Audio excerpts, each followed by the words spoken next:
Well, good morning. Hopefully we'll get to the bottom of our projector crashing in the middle of second half of the lecture. But I'm here to get started once again. I thought I'd give you a little update. I do see a Slack message down here. Let's take a quick look at that.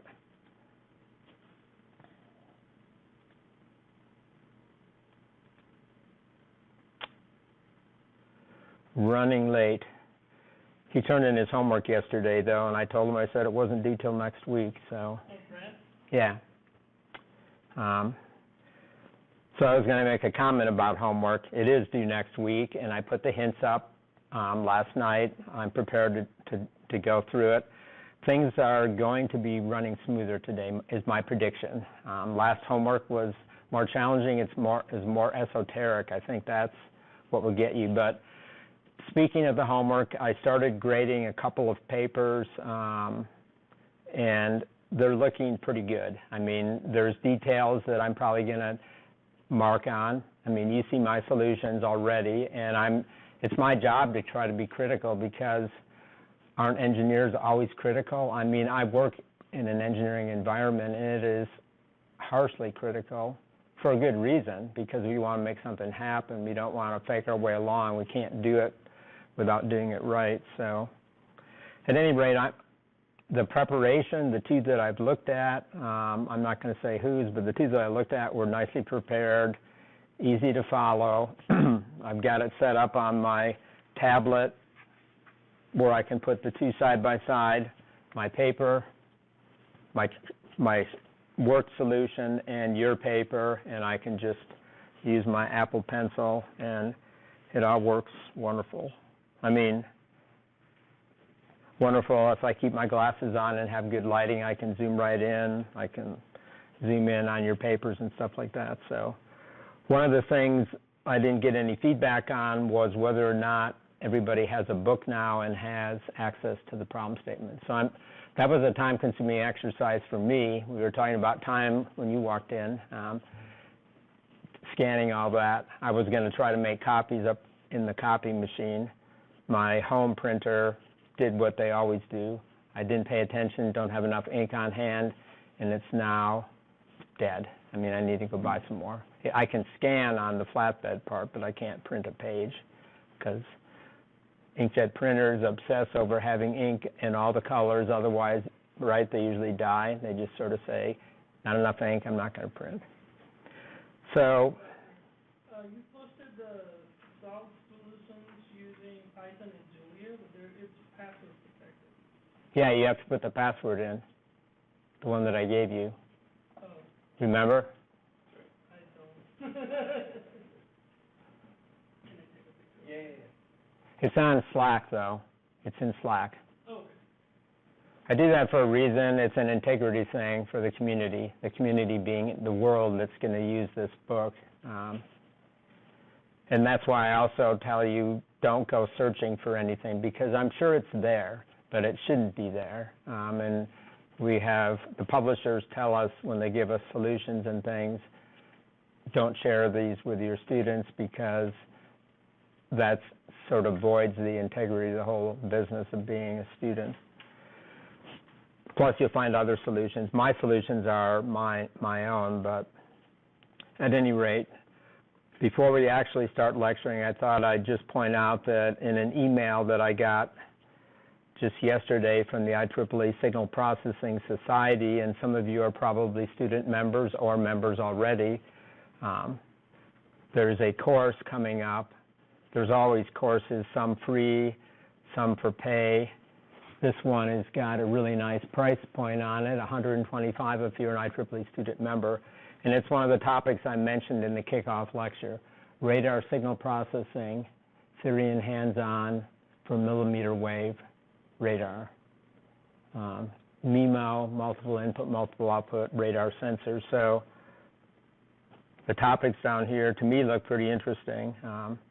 And some of the vendors, FMCW radar, I worked with a design team, capstone design team from Colorado Engineering Incorporated before they changed their names and stuff, but it was exactly FMCW radar, and they were trying to use an automotive radar to detect drones.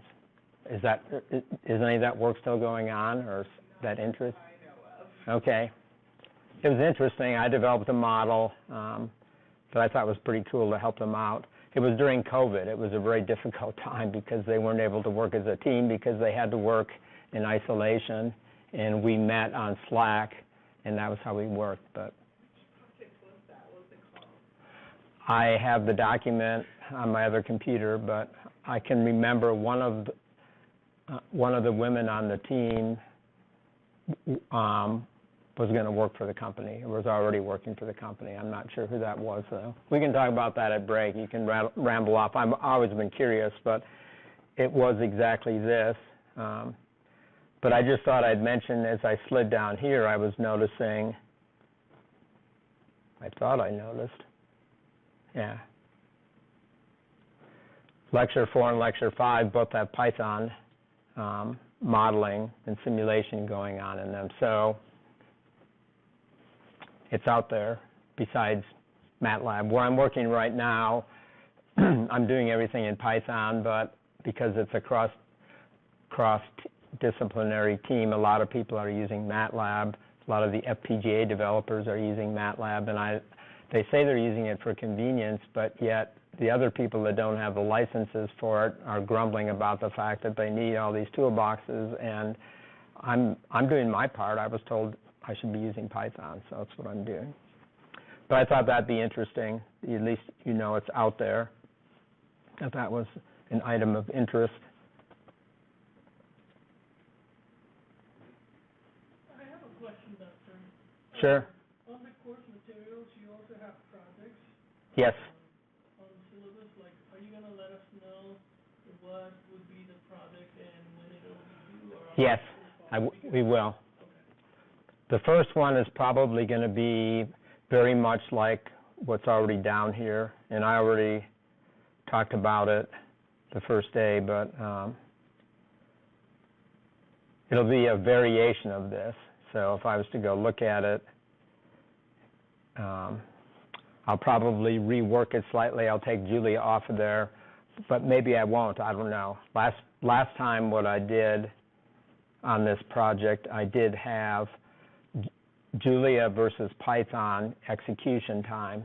The time before that, I had Python versus C++ execution time, so you had to get a C++ compiler running. So I'll have to think about how I want to do that. But this has, the most enjoyable part is when you get further down in here, you're going to be using PyAudio Helper, and that is starts right here. That's problem number 5, which has several parts to it, and then you're going to be doing some GUI development in PyAudio Helper right in the Jupyter Notebook, and then you can run some things. And I'm going to demo that at some point. I might demo it, part of it today. I demoed it to the lab last week. So that's why I went through and said try to get PyAudio Helper or PyAudio on your system. The PyAudio Helper Python code is on GitHub, but it doesn't work properly.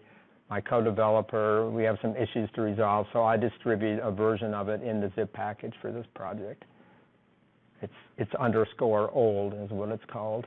It's actually, if we were to go look at in Jupyter, this was a demo I did last week in the lab for capturing audio and playing it back and working with audio files, but this is the similar header that you'll have for that. So I supply a file inside of here, PyAudio Helper underscore old.py, and that's already in the zip package there. And then you include widgets, which is something that I told you to install also. That's an install using Conda Forge if you're going with Anaconda or Mini Conda, I guess I'll say. And then that allows you to get widgets. Since I'm in it, I'll just show you briefly what the type of thing that you can do with it, though. If I start this notebook up,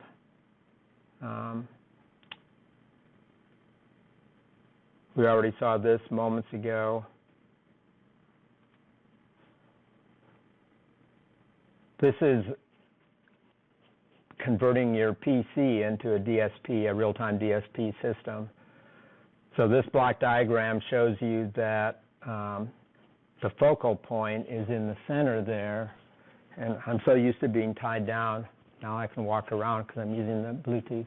The center is right in here, and it's a callback. So if you've had embedded systems, you're familiar with the idea of an interrupt service routine. Yep. So ISR and callback are really very similar. What a callback is, it's just going to be a function that's going to run in the Jupyter Notebook when the DSP audio system through Pi Audio gets informed that, hey, there's a frame of DSP data that's come from the ADC side over here, and I'm showing two converters because it can be left and right or it can be single channel. And then also if there's a frame of data coming, then you need to ship a frame of data back. So within the callback, you get to write function code in that callback that's custom for real-time DSP, and then there's other things put in the notebook around that callback, such as defining widgets that show up when you actually run the code. You also have global variables that hold state and other constants that will go into that callback too. I'm not talking, so I haven't talked at all about the fact that you can have global variables in Python, but just like in C, you can do it, and you can do it in Python. Every language usually has some means of doing global variables. So the focus for us will just be to write in this area, the dashed line. The rest of it is part of the hardware that's on your system. It's part of your DSP audio system. So, and when you're getting ready to run with this, because up here I've imported Pi Audio Helper _ old as PAH, just the shorthand name for it, I can now run a method on Pi Audio Helper, or Pi Audio Helper, and I can say, tell me what the available devices are. So it's telling me for my system what devices are available, and it lets you know how you can patch in. So if you're a hardware kind of thinking person, or a person that's, you know, set up your stereo, put your speakers in, any other inputs and outputs, this is really a means of patching software-wise the devices on your machine into Pi Audio. So on the left side are indices, and those indices just denote the device index. And then on the right, it's just telling you a description of what the device is, what its name is, how many inputs it has, how many outputs it has, and so on. And on a Mac machine, this list will be rather short. On a Linux machine, this is rather short. On Windows, because of all the stuff that Microsoft puts in for their audio system, it's a very verbose list of things. But typically, like way down here, because I'm using this Beats Flex Bluetooth device right now, a listing for that shows up too. It's just very, very detailed. Generally, when I'm using this and you're using it, it'll just be the first few indices that you're going to look at. So you can see that I'm getting one channel on my headset device, it has a single input, and go down here, and it shows that there's two outputs. Now that really makes sense, right? Because I've got a device that has two earbuds and one microphone. But other devices that are on the system, like the microphone that's built in is Realtek. That's on the hardware of my system, the Realtek audio drivers and such. That's got 4 inputs. I really don't know how to access all 4 of them. I just know there's a microphone on the screen here. And then if I want to play back through my speakers, I would look for the first speaker output or headphone output, and it looks like device 5, and it says it has a 6-speaker system. I don't believe my computer has that, but Microsoft somehow or another has that built in because they've got a lot of other technologies they use. If I had my audio dongle, which I didn't plug in today, it would show up on here too. I'll talk about that at another time. In the lab, they'll be using the audio dongle though.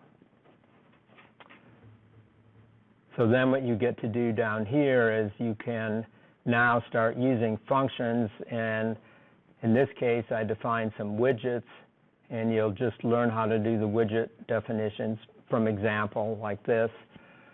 2 widgets, one to set the recording gain, the other to set the monitor gain, and then this would be the callback. There's a second example in here. This is speech recorded from last week, but instead of doing that, I'm just going to look at closer to what you do, single channel loop playback. So most of the project, actually all of the project essentially is using a loop playback because I'm not assuming that you have a microphone or any equipment to put analog in. So what I do for this project is I give you the audio clips as WAV files, and then they're substituted for real-time captures that would come in through the microphone or line input if it was a stereo system. But those samples then get routed back through the real-time DSP and get played back and can be captured. So here's an example of a very simple callback. The callback comes in, so this function is just declared in the notebook, and the callback gets its call from the operating system, the audio subsystem, and you can see there's some variables that come in, some objects that come in Python, and I've defined a couple of globals, DSP.io and xloop are globals that I've defined in here. The DSP.io is actually defined down here, so this sets me up to do a session. So I'm going to loop from an audio file, myrecord.wav. I'm going to convert that myrecord.wav audio file into an object that I can loop over.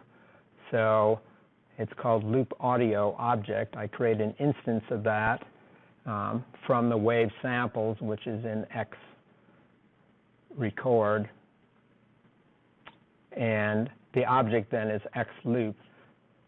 So one of the things I have spent zero time on, but I may get into at some point, is what is object-oriented programming all about? Because then as an electrical engineer, you learn C programming.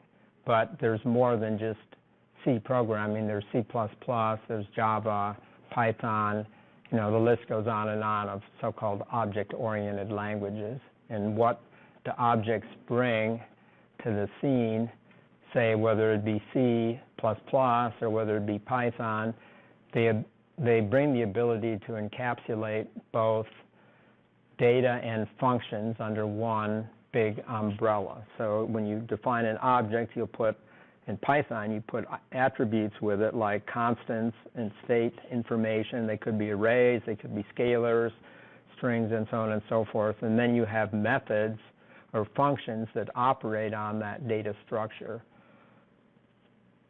And you're learning C programming, you've actually learned the underlying essentials to object-oriented programming, because in C you can also emulate object-oriented programming, but not all in a fancy encapsulated way.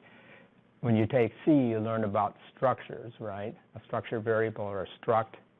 So you get to put variable types in your struct, and then you can pass that struct into a function, usually by address in C or using a pointer, and then the function can use that struct and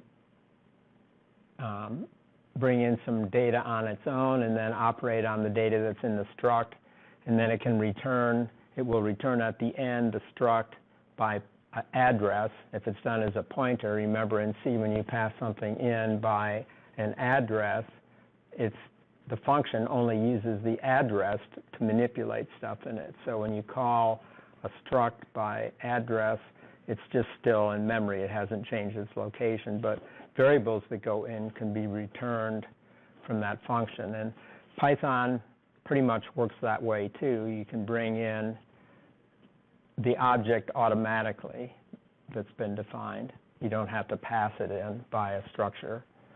And that's kind of what goes on here. So there's methods that operate on this. And I will get into that more later. Here I'm going to define some widgets, and what are those widgets? If I wanted to see what they were, I'll just uncomment that block.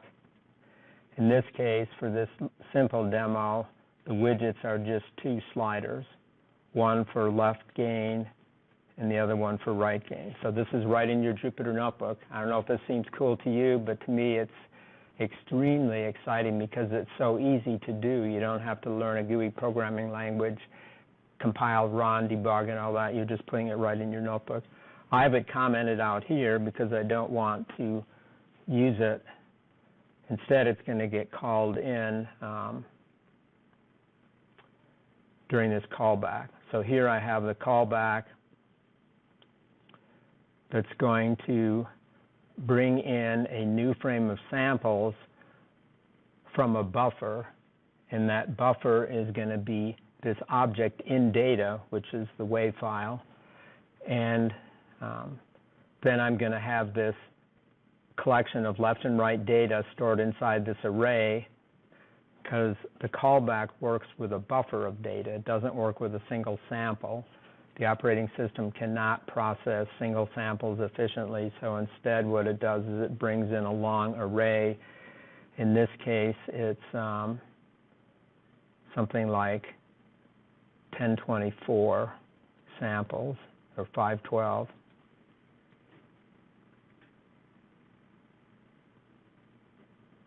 I'm just doing Shift-Tab on this I/O stream, and you can see that an optional argument that's predefined is the frame length. So I'm working with frames that are 1024 in length.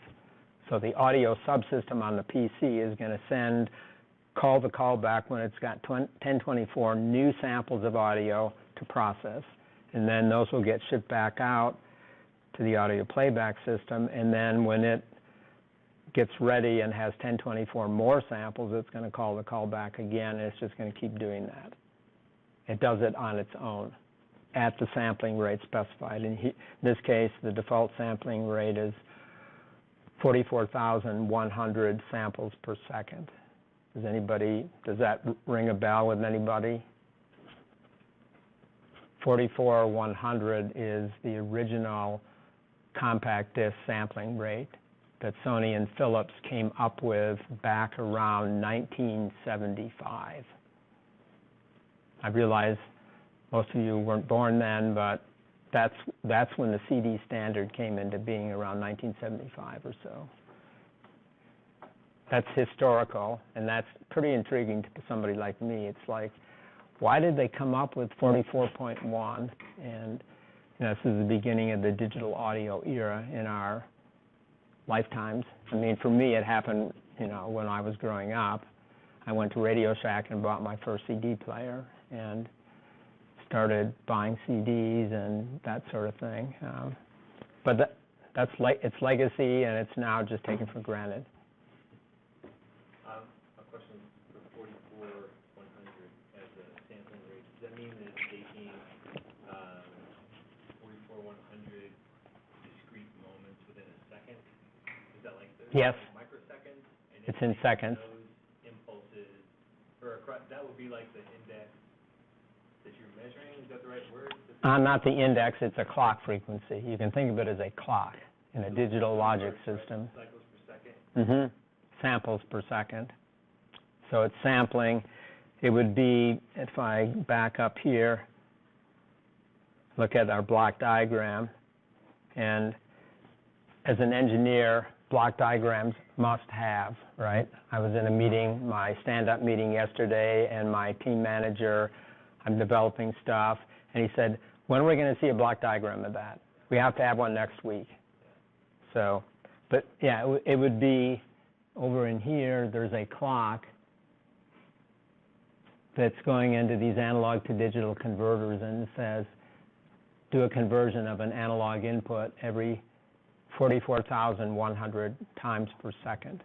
So data is pumping in, it's two channels, so it's left and right, or in digital communications, it would be in phase and quadrature, real and imaginary part, but they both serve the same purposes. And it's just, it's flying at you. And the audio system on the PC is packetizing that into 1024 samples, and then when it has them, it fires the callback function. And likewise, at the end of the callback function, it's shipping out some samples, left and right. It's just like a heartbeat. I mean, it just keeps happening, and it's very cool. I mean, it's what we do for what I do all the time. And in software-defined radio, it's happening faster. Think of the latest 5G and 6G FPGAs from AMD Xilinx. They have the RF SoC, RF system on a chip. I was working on one of those for a cellular base station, and the sampling rate was 5 gigasamples per second. Does that kind of grab you? That's a lot of data. And I was working on an anti-aliasing filter and an undersampling idea for this company for that. Dr. Booker, this question can be for another time, but the analog to digital converter on your block diagram. We'll be going through that stuff in Chapter 4. Okay. That's Chapter 4 of the notes, actually, to go through that stuff. My question probably for Chapter 4 then is, why is data from a CD recorded at 44.1? Sure. Why is data from a CD going through an analog to digital converter? It should be already. No, it's not. It's not. It's the playback side only. You're right. It's the playback side only. So what happens in the CD player with this setup here is this half would be at the recording studio, and they would put it into master it into a digital file. This half over here is the playback. And the loopback that I'm setting up here is to be able to take pre-stored data, kind of like on a CD, but instead it's on a WAV format, and then I store it into a Python array, and I loop it back into the playback. So I fake out the playback. I wanted to get back down here. So I fake it out. This thing fires as if real data is coming in, but I don't have any audio coming through the microphone or anything. And instead, though, every time it fires, I grab some data from a buffer, which is this in-data object, which I can just pull 1024 each time, left and right, and then when it fires again, it just steps down. The in-data object has got this method from buffer that's operating on it, and it's going to pull 1024 new samples. And then it's like in a ring, so it's going to pull 1024 out, next 1024, next 1024, then finally it will eventually loop around and it'll start pulling again, and it can pull asynchronously. So if it crosses the border partially during the next pull, so be it. It just keeps pulling data from it in a buffered fashion. And here, all I'm doing when I get that data, I separate it into left and right through an index into Python. It's stored in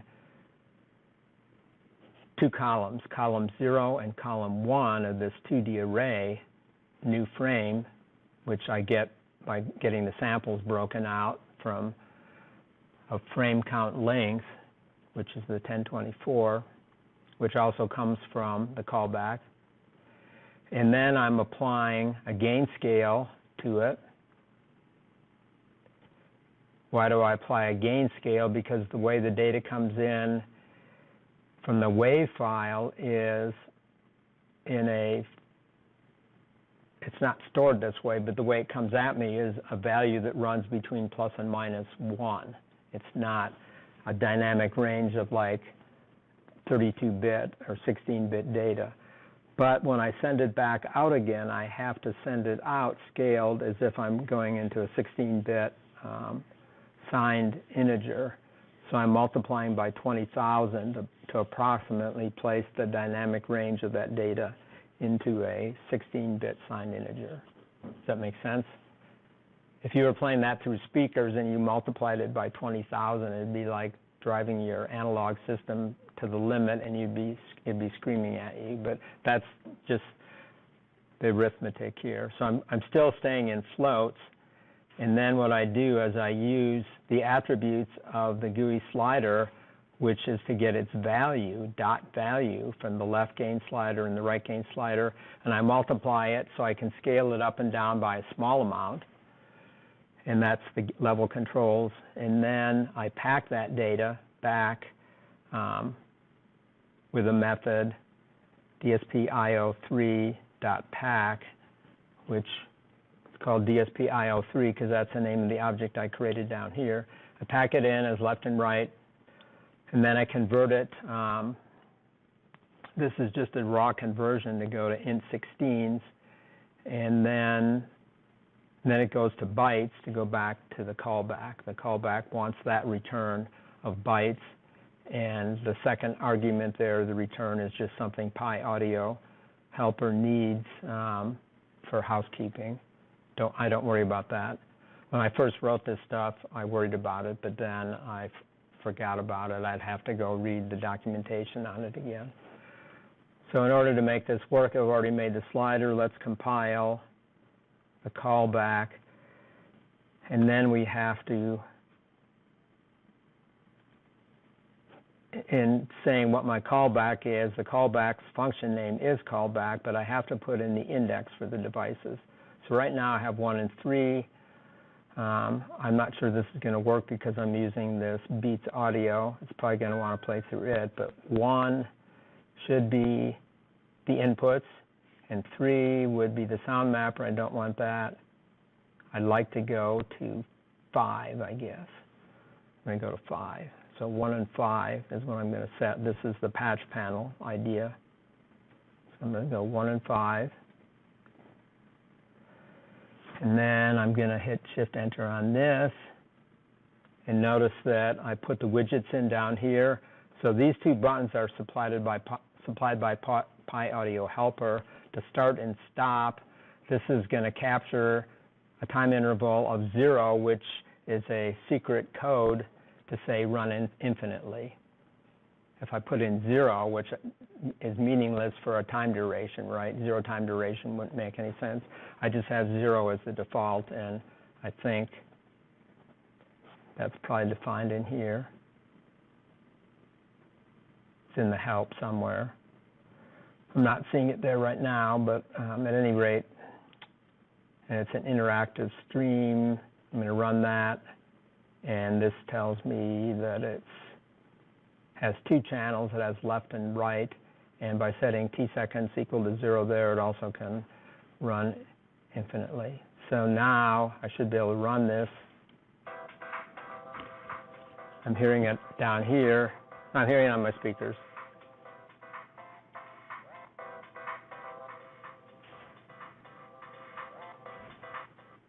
What the lab sounds like, if y'all are interested. Yeah, we did this last week in the lab, but I have a question, Doctor.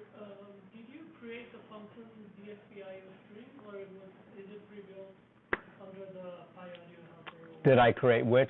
The function DSP-IO stream, or is it already pre-built with? It's part of this object. It's part of Pi Audio Helper is what it is. Pi Audio Helper has this function built into it. Remember, if I go back up from here, put a space in, put a dot, and hit Tab, these are all the methods that I have added into the Pi Audio Helper. And you can see DSP-IO Stream is a class, and it's so it's an object, and that's what I'm using. And the other one that I used was loop audio. That's in that module of code as well. And some of these are just imported into that module, like Pi Audio. We're using the thread class, and I have a logger and other things that are in there. Toggle buttons, that's the start and stop buttons that come up. Is that kind of helpful? Yeah. You can't understand every detail, I'm sorry to say. There's too much to it yet. We have to work out a hierarchy, right, and abstraction. Well, I think that C-capture 0, making it go in infinite loop. What if you put, like, say, for example, 5? C-capture equals 5. It'll stop in 5 seconds, so, yeah. Okay. I'm going to leave that for later when you do the project. This all started when you said you were interested in the project, so now you've got an introduction, and I want to go back to the math stuff. This is the fun stuff, but we have to do the painful math learning, because otherwise all you are is a tech, right? Yeah. And you're not. Capture 0, because that gives you control over when you're going to start and stop. Yeah, by hitting the buttons. If I set it to 5, when I hit start streaming, after 5 seconds it will automatically stop. See, if you're logging the data off of this thing now, just think about this. I have a log data thing built into this setup too. And if I say log data, it will log this buffer, and the buffer will fill up your computer. You wouldn't like that, right? Because it's continuously running and... Yeah, all those samples are just going to get buffered, and it'll fill up your disk. And I consider that to be really bad form. Actually, I like to use RAM because it's faster, so when the RAM gets all used up, then the computer starts struggling, which is what we were having 2 weeks ago, right? I was trying to buffer and process my video stuff from my screen capture, so I built this, and I went to a workshop, a Python workshop, and I was still, I don't know, I whipped the initial version of this together very quickly, and it had some issues. One of the things was you could crash your computer. I mean, it would fill it up, and then it would just sort of grind to a halt. At any rate, you get an idea, though, some of the things you can do with this. So back over to here, I want to get back to where I was a while ago, like when I was eating breakfast and reviewing my notes.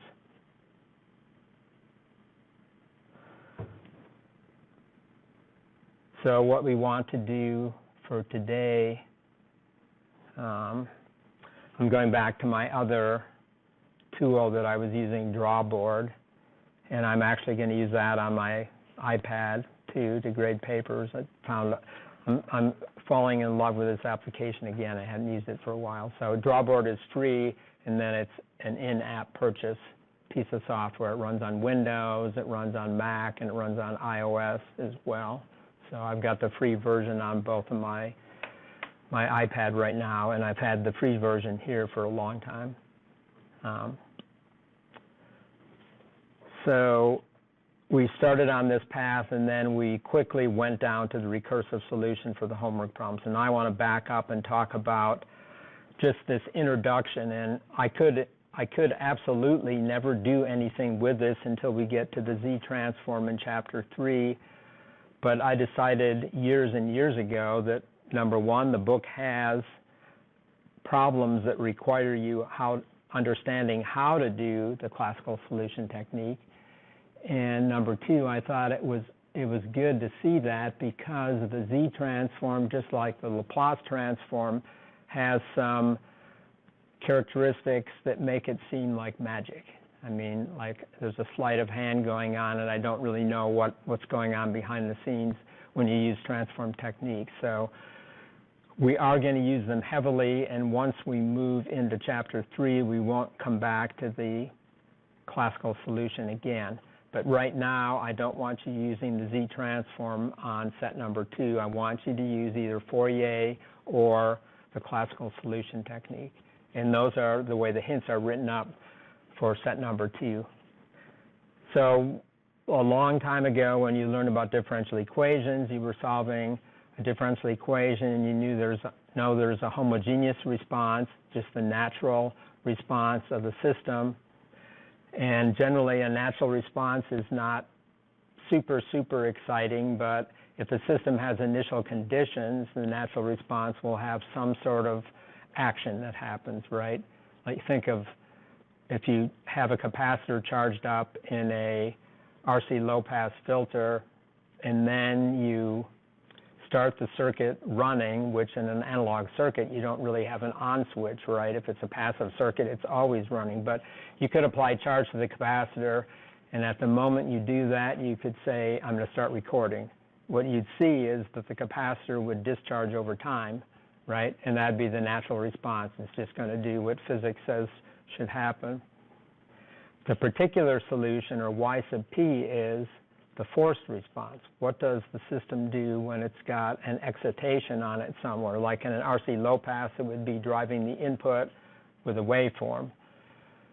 And then it produces an output which is related to that input waveform in some way. It has the same timing, for example. If it's a sinusoid, it will have the same frequency. If it's a square wave, it will have the same square wave fundamental. So when we solve for the homogeneous, when we establish the homogeneous equation, we just set our difference equation on the y side of the difference equation equal to 0 on the right side. Remember, our complete difference equation model was way up here, right here. So what we're doing when we're solving the homogeneous equation, we turn off all of the excitations that might be present at the input. If I can get this to now work. And we're just going to go with the homogeneous response. And you're saying, but what can be exciting about that? Well, there's initial conditions in here, because when we start at n is equal to 0 and go forward in time, we have states of the output. We have y of n at -1, -2, all the way up to y of little n minus capital N. So they're all the preset initial conditions in the system, if they exist.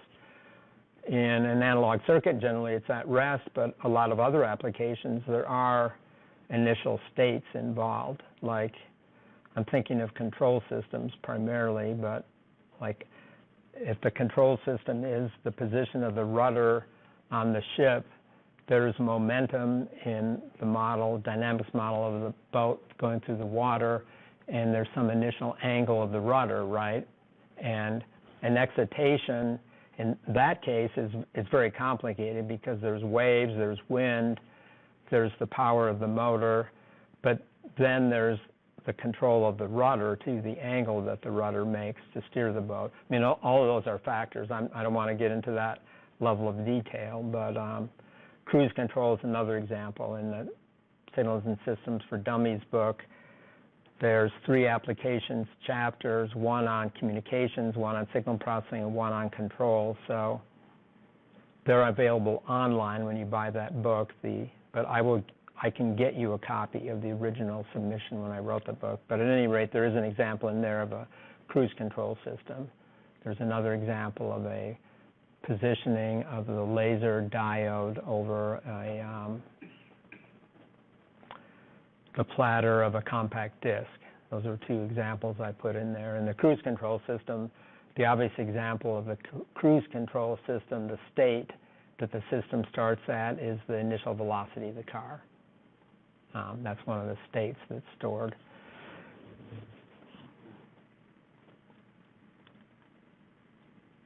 State-free environments are not possible, right? We have states existing in everything around us. So in the forced response, we turn on the input, and we have the non-homogeneous equation when x of n there is taking on some value. It might be delta of n, might be delta of n minus 1, like it was in the homework problem that you worked. So how do we solve the homogeneous equation? Well, you assume a solution of this form, and this is very much like in continuous time systems. You'd assume something like e to the minus at. You remember that for linear constant coefficient differential equations? So here we're just going to assume a form z to the n. And now we substitute that general solution for the homogeneous equation into the difference equation, the homogeneous difference equation, and we'll get, if we factor out z to the minus n minus 1 over here, we'll get what's called the characteristic polynomial. And just like you have a characteristic polynomial in the continuous time domain, you have one here for the discrete time domain as well. And I haven't mentioned this yet, but it just hit me that difference equations are used in economics and biology and other places, but economics in particular, you have a difference equation in multiple locations in your savings account, checking account, investment account, whatever. If you think about it, your checking account has as its initial state, say, your deposit that you made when you opened the account, and then what does the account do over time? You pull money out, that's or add money to it, that's an input, where you're going to add money to that stack or take money away from that stack, and then there's another thing running in the process called the interest, right? That's a discrete time system. That's a case where you want it to be unstable, too. That's another interesting aspect about a bank account. If it's not, you're not happy, right? Because your initial investment's going to drain down to zero, and if you didn't buy anything with that money, you'd be really, really upset that it was all taken away from you. At any rate, I'm now getting paid Social Security checks. When I got laid off in March, I decided I needed to start doing that. I'm not really happy with the way that works out, but we have socialism in the United States. I mean, all the money that I put in, I'm not going to get back out because it's being shared by other people. But I came to terms with that. Once I did my interview and found out how much I was going to get per month, I said, but wait a minute. Oh, well, this is what you get, you know. But there's some nice things about it, though. I go to the doctor for my PT, and Medicare now pays that bill, essentially almost all of it. And I'm telling you, it's within a few dollars I might pay on something. And I asked my therapist yesterday if this PRP I'm talking about for my tissue issues in my right hip, if I have to keep going to PT, isn't Medicare going to say you have to stop because you've already gone too many sessions? She said, no. As long as you have a need, and the need is established by your doctor, I guess, I can just keep going. Do you know that? I mean, Good news. It's kind of nice. My experience with Medicaid, I'm on Medicaid right now. Okay. Disability. Okay. I'm a primary parent. Okay. Okay. It's great. It's fantastic. But yeah, I've paid into it Many years, yeah. A lot. And they withdraw money for your Medicare insurance monthly. I mean, that comes out to you. But, you know, to get started on it, it's not trivial. You get interviewed. They ask you to say who you are. You have to prove who you are multiple different ways. If you ever go down to the Social Security office like I had to once when I left the university, I had to get started on Part B. I realize it's not just for old people, it's for any and everybody, because people are trying to get on Medicare, and some people are not necessarily fully qualified. So it's a very carefully monitored system, because once you're in it, they're not going to take it away from you. So, sigh of relief for me. I mean, I went through that and I made it. So now, whether or not I agree with the amount, it is the amount, and it's going to keep happening. So, subject to, you know, issues within our government and so on, that could change, but I don't have to. It's a giant bureaucracy, and don't think it's a small one. It is a huge one. It's the biggest one I can think of, actually, because a lot of people are connected in that system. Okay, so we have this polynomial, and we have to find the roots of the polynomial. So, and then we have to find some coefficients, A1 through AN, which are determined from the system initial conditions.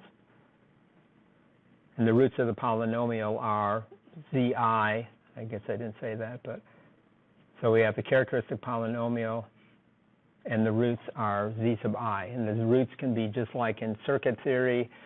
They can be all distinct real roots. They can be repeated sum roots. They can be complex conjugate pairs, so on and so forth. All the same types of things you dealt with in differential equations as it applies to circuit theory in particular. So for example, if you have a repeated root of multiplicity, then you're going to have, say, m less than n. That's the total degree of the polynomial. Suppose you had one root that was repeated. You'll have two terms in the homogeneous response. Just like in circuit theory, you can remember if you had two roots repeated, you would have an a1 times e to the minus at, plus you'd have an a2 times t. I didn't do that quite right. I do better on that.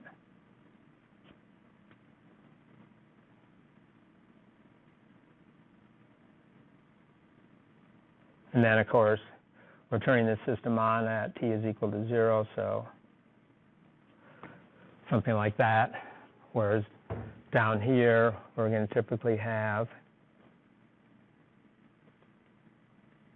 a u of n wrapped around the whole thing, but remember the t e to the minus at for repeated roots, all that jazz. Z-transform handles the complicated cases. I'm just taking you through the classical solution because I want you to gain some appreciation for what's going on behind the scenes. The Z-transform is phenomenal, but it also insulates you from, like I said, it makes it seem like almost like magic. How does it do all of this? It's sort of been worked out, and it's just written down as a rubric. So here we're seeing the nitty-gritty of the whole thing. So to solve the non-homogeneous equation, we have to observe what type of, how the force response works relative to the input. So the technique that I use here in the notes, which I got from another DSP book years ago, is called the method of undetermined coefficients. That is the same method that you see for differential equations, and that might ring a bell.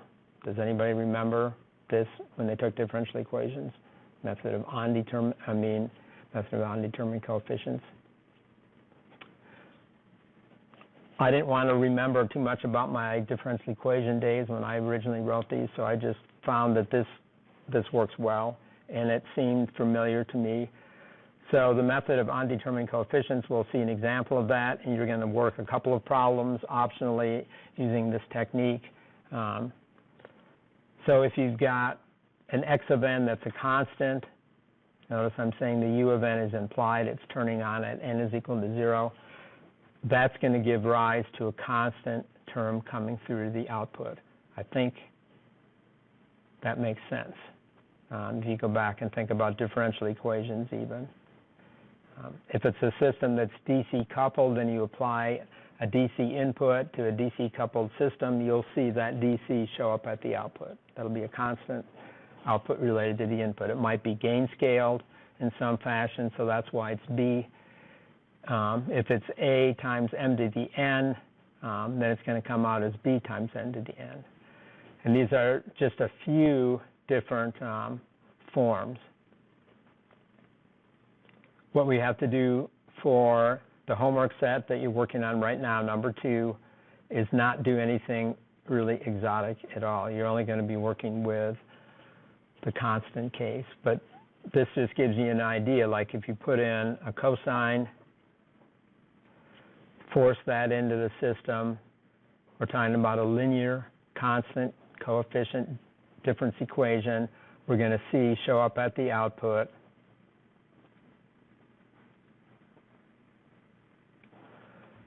a B1 cosine and a B2 sine.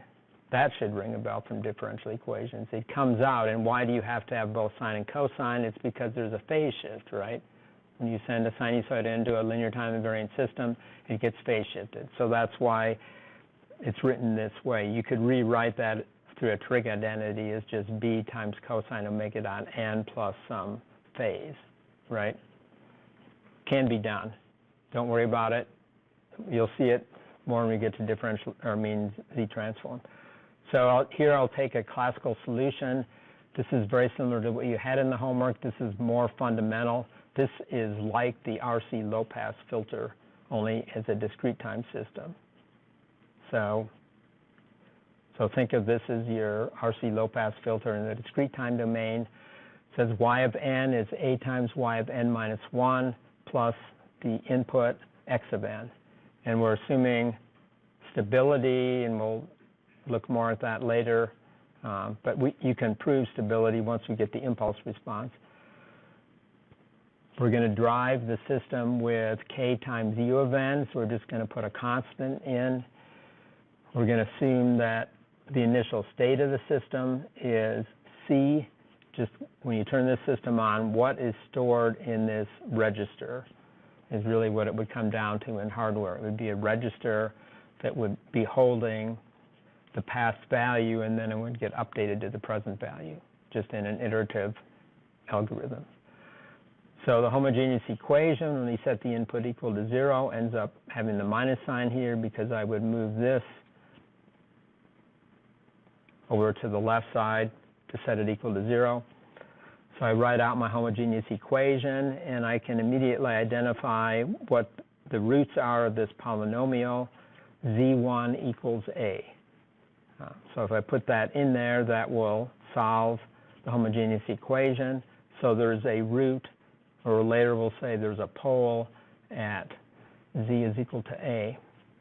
So our homogeneous equation is of the form a1 a to the n. The particular solution we're now going to go after. So what we're going to do is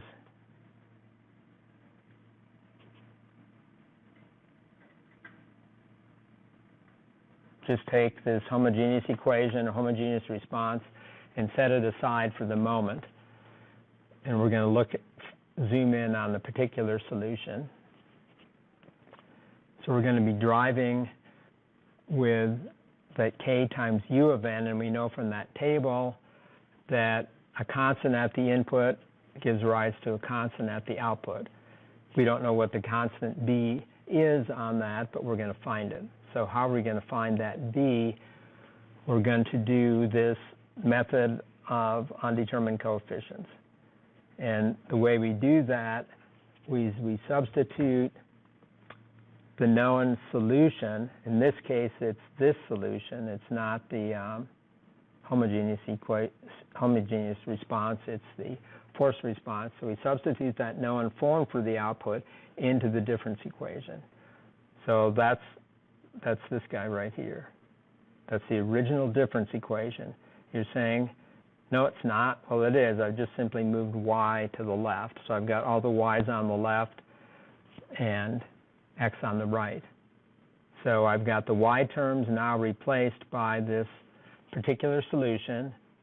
And then on the right, I've got the driving function at the input, k times u of n.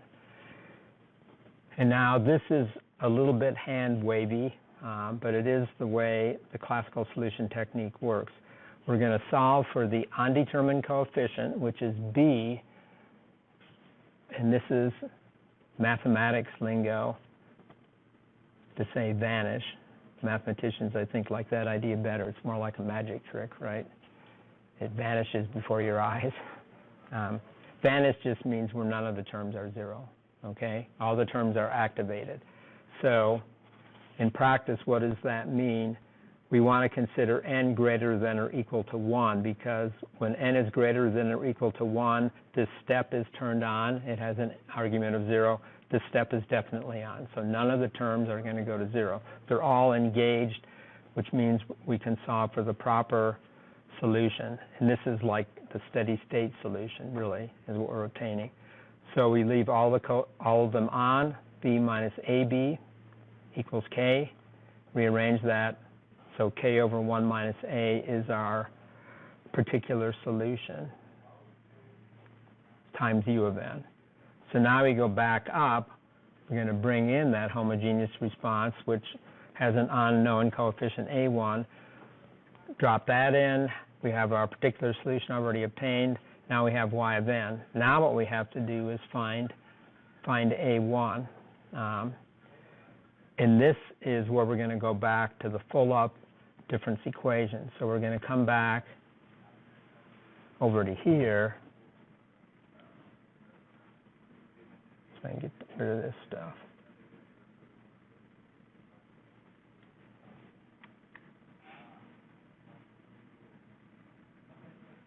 So we're going to take the original difference equation, organized to get the output from the input, and we're going to take our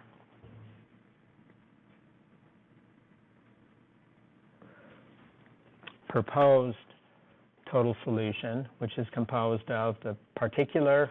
We're done with the particular solution, by the way. The fact that there's a k in there, remember, that was the input amplitude. We already know that. It's not undetermined. But we don't know what A1 is, so now we get A1 by working with these two green boxed equations. This one is our general, what I would call the closed form solution. The difference equation is an iterative solution. Remember, I had you do that for the homework. I said iterate this to get the output. But now we can take and iterate this to solve that undetermined coefficient. So we have the difference equation to get us y of n. We have our closed form solution to get us y of n. And what we want to do is we want to come in here and be able to solve for A1. So what are you going to do? If it's a first order system, just start with y at 0. That's plenty good way of solving for A1. So I take our total solution, plug in n is equal to 0. I'll have y of 0 equaling A1, because a to the 0 is 1, and k minus 1. So I can do a check on that. I've got that equation. Now from the original difference equation, which I have to scroll back up. Sorry, I've got to keep doing this. If I was holding these in my hand, I guess I'd keep passing back and forth. But at any rate, we're going to go to the original difference equation, and we're going to plug in n is equal to 0. So we plug in, we have y of 0, and then on this side, we're going to have a times y of 0 minus 1, which is minus 1.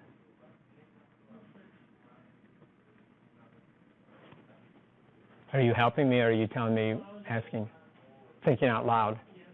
Okay, that's fine. So then we can complete this, right, because we know what that is.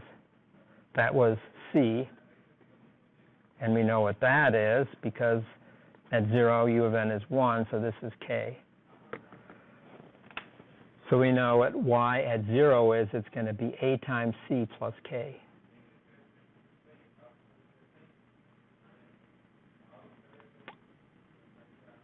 I kind of wrote it out in a little bit different arrangement. I didn't do the substitutions till the end, so I kept this as y0 and compared it with that. And then what I want to do is take this equation up here with the check mark on it and this one down here, and I look at those and I say I'm going to solve for A1. I set them equal to each other, the right-hand sides, and I solve for A1. So that's what I did, and then I finally make the substitution. So there it is for A1, and then I can put my solution all back together when I plug those in and rearrange it into my closed form solution. So there I have it. This seems kind of, I don't know how you see it. Is it detailed? It's powerful, though. This is the total solution. We just solved the difference equation, classical technique. So this tells you about how the system operates. We have two different parts of the solution. We have the zero input response, and we have what's called the zero state response. So these are things that I think the controls faculty like Dr. Plett and Dr. Trimboli thrive on this stuff, because this is kind of the terminology that control people like to use, but DSP people, we can do it too. They told me they would teach this class, and I'm telling them, you can teach it, you're going to teach it with a different slant, right? My brain is not around rudders and chips as much as it is around, audio and RF, but I do control loops too. Everything I work on in my digital comms application is generally a synchronization problem, and that's a control loop, a phase lock loop, actually, a variation of a phase lock loop. So I do control systems in DSP. So at any rate, we have the very first term there is what we call the zero input response. We're not driving it with anything, so K is turned off, in which case this whole term is gone, and that's going to be, well, what does that in your mind reflect? A is the root of the characteristic polynomial, but what does that tell us about the output of the system? What is it doing as n runs from 0 out to infinity? It's exponentially decaying because we're stable, so magnitude of A is less than 1. But C, remember, was the initial state. It's like the initial charge on the capacitor.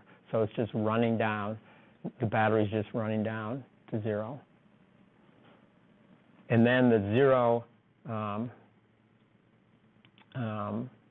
state response is flipping this around, where we're going to say, if we start with 0 initial conditions, which is kind of like what we talked about earlier when we were talking about the impulse response, we would just have 0 initial conditions or 0 state, and then we're going to get the forced response. So what the system is going to do here, and we looked at this somewhat in the example we did last week, but now we're looking at it for a step input. So for this RC low-pass filter equivalent type discrete time system, we're going to see that we're going to see this type of behavior.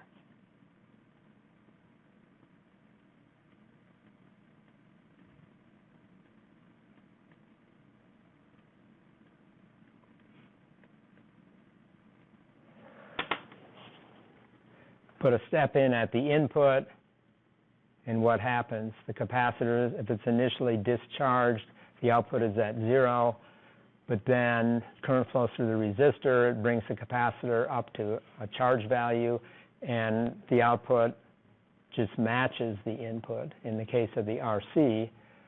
In the case of this, it's a little bit different because it doesn't have a gain of unity, which the RC would have. This one will go on, and if you look at this guy right here, what's that going to do as time marches on? The a to the n plus 1 term is going to shrink down to 0, right, as time goes on. Well,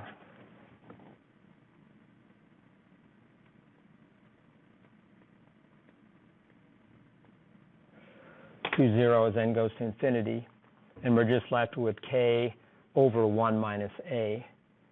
So we can, as an aside, and this comes up in another example I'll look at a little bit later, the DC gain of this difference equation is not unity, it's 1 over 1 minus A.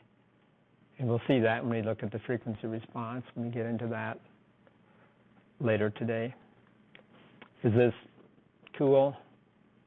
This is like reality, and you can go on to different things I guess you hear on TV. I don't know. I hear mumbling going on. I'm with my son one son who lives at home, and my wife. Isn't there some comedian that says something like, this is reality TV, or this ain't no reality? I mean, can anybody quote me that? It's something that I sometimes hear on the TV when I'm working in the house. I choose to work in the kitchen on a big counter. The living room's behind it.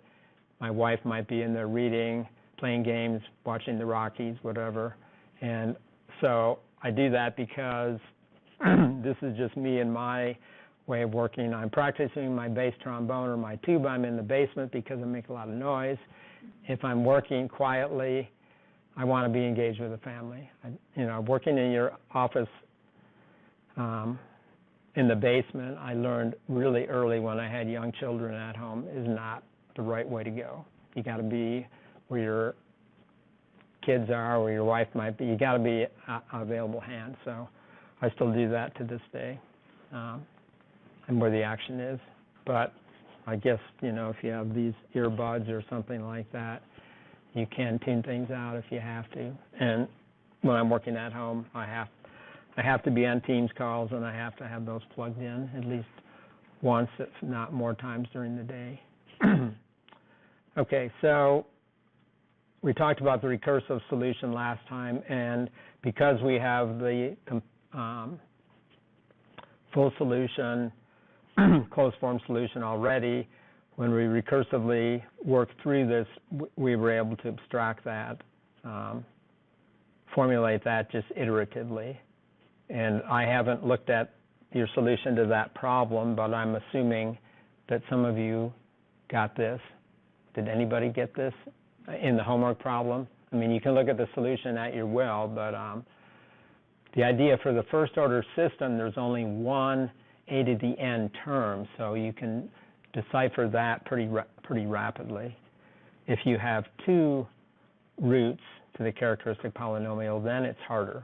So this recursive technique doesn't really work so well.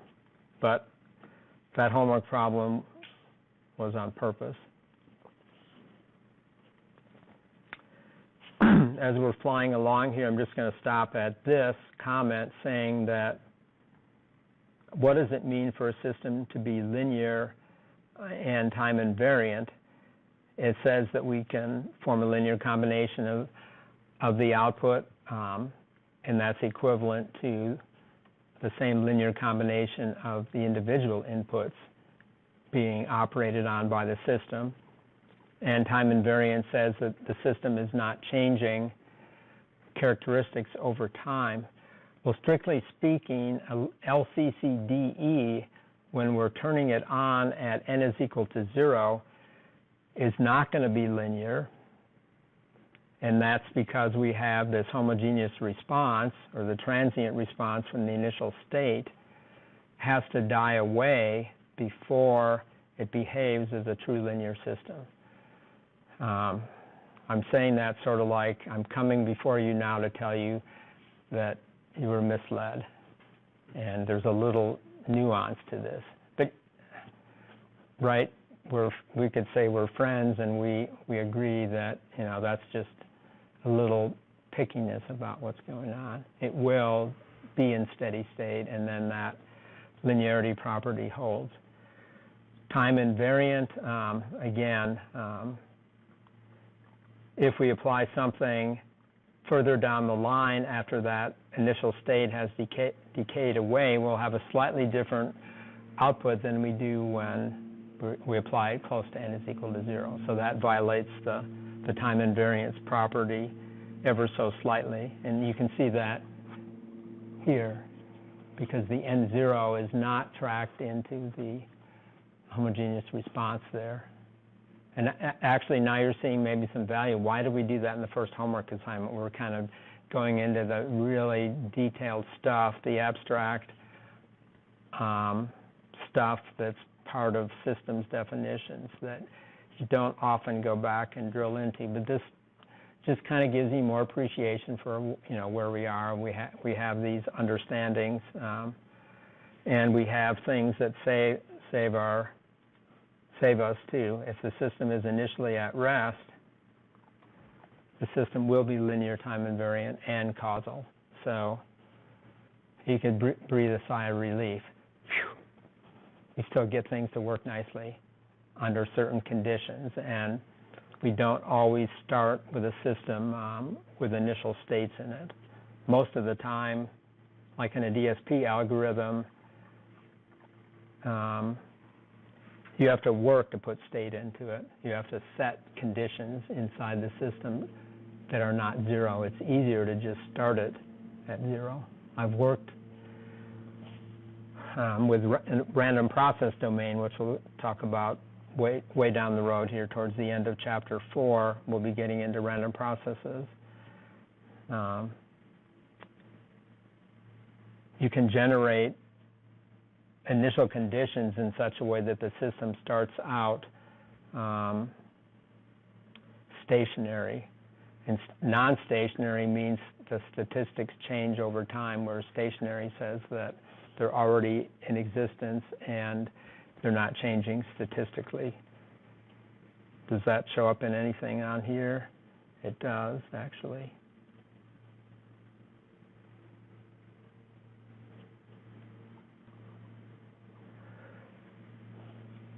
I didn't talk about what motivates this picture with the 3 discrete time waveforms in the background, but it's an ensemble, and I have it in here too.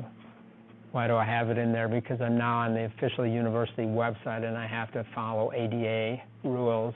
So if I put graphics in, I have to have the readable parts to the graphics too. But at any rate, I'm waiting for somebody to call me on it, actually, that they're looking at it.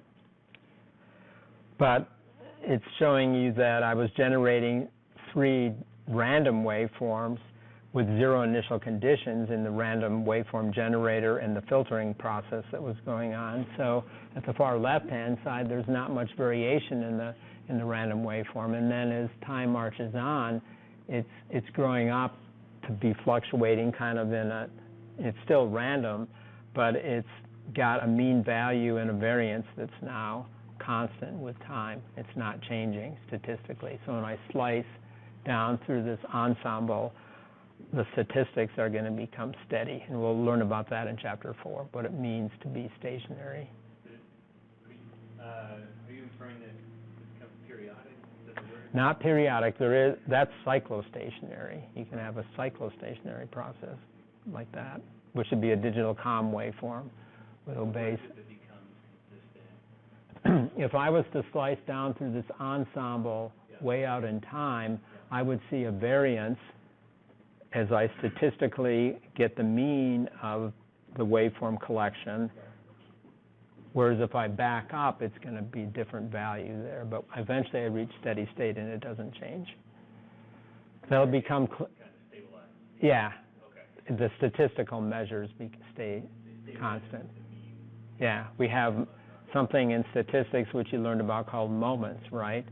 First moment, second moment. First moment is mean, the second moment is the mean square, and then the variance is related to, the mean square minus the squared mean, and so on and so forth. We'll go through that stuff again. It'll get more complicated at that point because it'll be like, all these definitions, how do I keep all this stuff straight? We're just starting to get past that now, right? This problem set 1 was a lot of the definition stuff, but it's true, it does grow on you over time.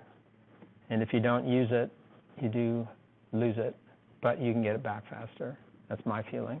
Just about anything you've learned, you will get it back faster if you've seen it once. So example 211 is referred to a lot in the homework as a hint.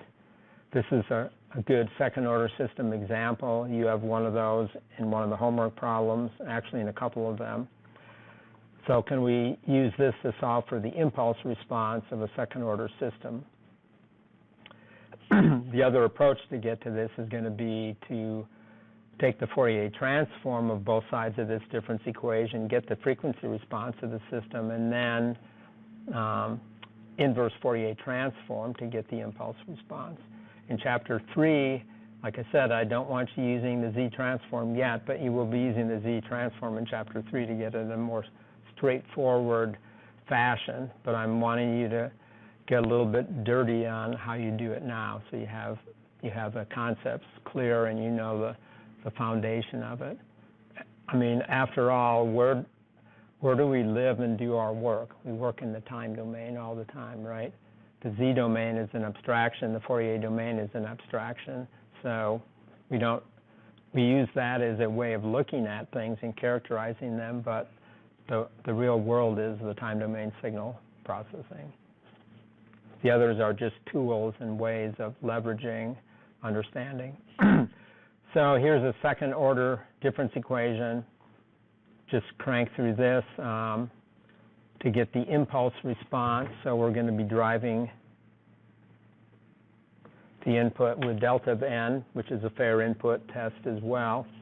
It's a little bit funkier the way we have to get the force response from the delta function. I'll go through that example here.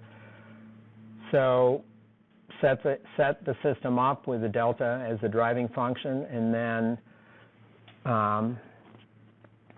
either of the two forms there are sufficient.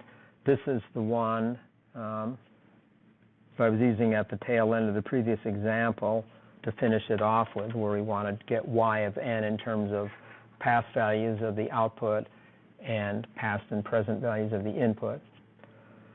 This is also the form that you would use for doing it iteratively, where you can just crank it forward with initial conditions being known. The homogeneous equation, now setting the inputs equal to 0, is what we have to start with for the classical solution. We get this second-degree polynomial. Usually the examples in the homework are simple enough that you can figure them out in your head by guessing. You can always use the function roots in Python, but you can also use the quadratic equation. I mean, don't think that you learn the quadratic equation once in your life and you never use it ever again. It's always there. If you need to brush up on it, I guess Google it or something, learn how to use it. Most of the examples in the book are always real roots, too. I try to hint at you if it's not going to be a real root solution, because that is a messier one when you have complex conjugate roots, but it's a valid one. So in this case, z squared minus 3z minus 4 has roots at minus 1 and 4. So now we go ahead and assuming 0 initial conditions, and why can I do that? I'm solving the impulse response, so what's a property of the impulse response definition? 0 initial conditions, right? So I just know that. So I'm going to set, for my homogeneous equation, I'm going to look at my original difference equation up here. Let's see, I'm drawing a blank right now.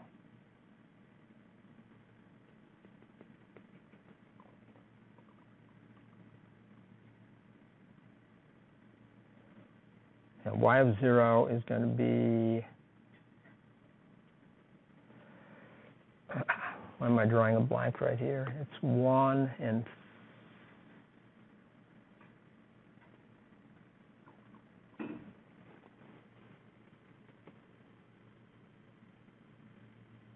why am I I can't, my brain is not thinking right. 1 and I reviewed, but right now I'm just drawing a blank as to how I got that. You want to take a break? 0 is 1. Yeah, it's 1. That's what it is. Yeah, I just got it back. I was getting myself confused. So I go to my difference equation here, and let's pretend that is gone. And when I set this at y is equal to 0,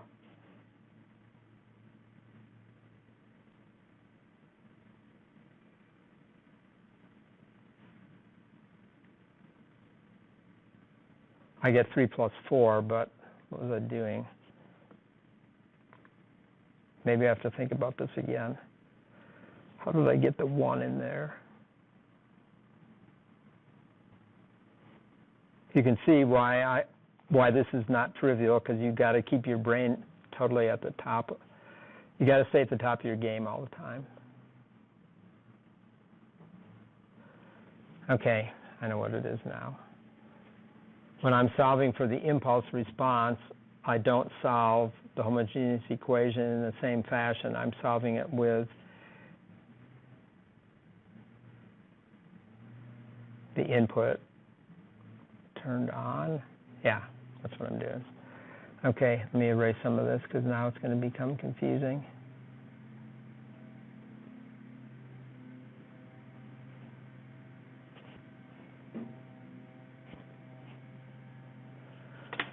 The impulse response is special. So when we solve with the impulse response, we don't solve the homogeneous equation. We're just solving the non-homogeneous equation immediately. We're not going to do homogeneous in particular because the impulse response is a special excitation. So what I'm doing is I'm going up to the original equation here, and I'm going to say y at zero initial conditions, so that's 0, that's 0, and I've got delta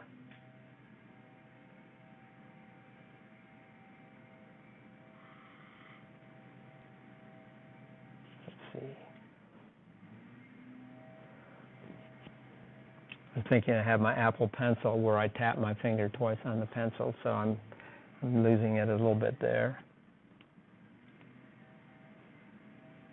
So this is going to be 0 minus 1. So that's how I get the 1. Delta at 0 is 1, right? And delta at minus 1 is 0. So that's how I get the 1. So that is 1. That's that. And then when I substitute in n is equal to 0, so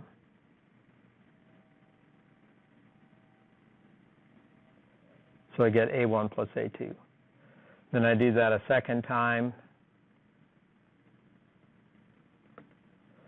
and then I'm going to get delta of 1 plus 2 delta of 0, and that's going to be equal to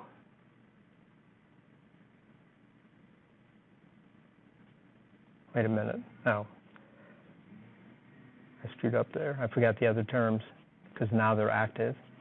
Okay, let me fix that. Okay, y of 1, I've got to have 3 times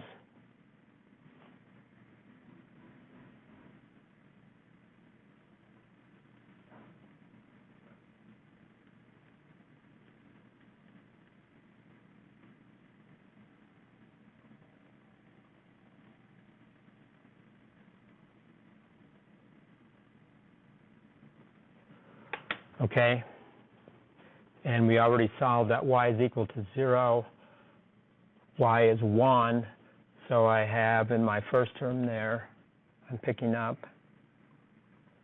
3, and then the only other active term is 2 times delta of 0, so I get 3 plus 2. Sorry, I was stuttering there. I hadn't done one of these for a while. You see what I'm doing now? I'm just plugging things in. So I get 3 plus 2, which is 5. Then I go back up to this guy, and that's going to be minus 1 to the 1, which is minus 1, and 4 to the 1 is 4. So I net out of that that. And now I can solve for, I have 2 equations and 2 unknowns, and I can solve for A1 and A2, and there's my solution right there. So this is different than the first example because we didn't really have the traditional homogeneous, we didn't have the true force response, we have the, I'll just say the funkier version of solving with the delta because of the way it just hits one sample. So it's solved in a more or less direct fashion. And this system is unstable, and I think one of the homework problems, it's similar to this. This is unstable because that 4 to the n, that's one of the roots, it's just taking off and launching itself. And we can look at that in Python, model it in Python. Now, what's a little bit funny about solving for the impulse response is that if m is equal to n, in other words, the number of coefficients on the input, here we have n equals 3,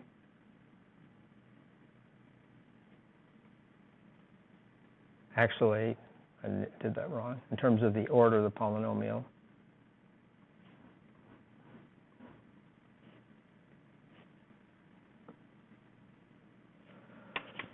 So the order of the number of terms, we have 2 delayed terms on the input, so that's n is equal, on the output, and that's n is equal to 2, and we have a 1 delay in the forming of the difference equation on the input side.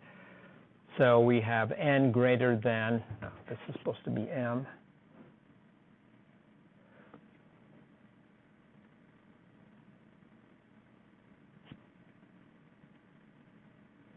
So n is greater than m, we can use the technique that worked for us successfully for the difference equation. And what I'm saying down here, if n is equal to m, when we're solving this impulse response technique, then we have to include an extra term in the solution.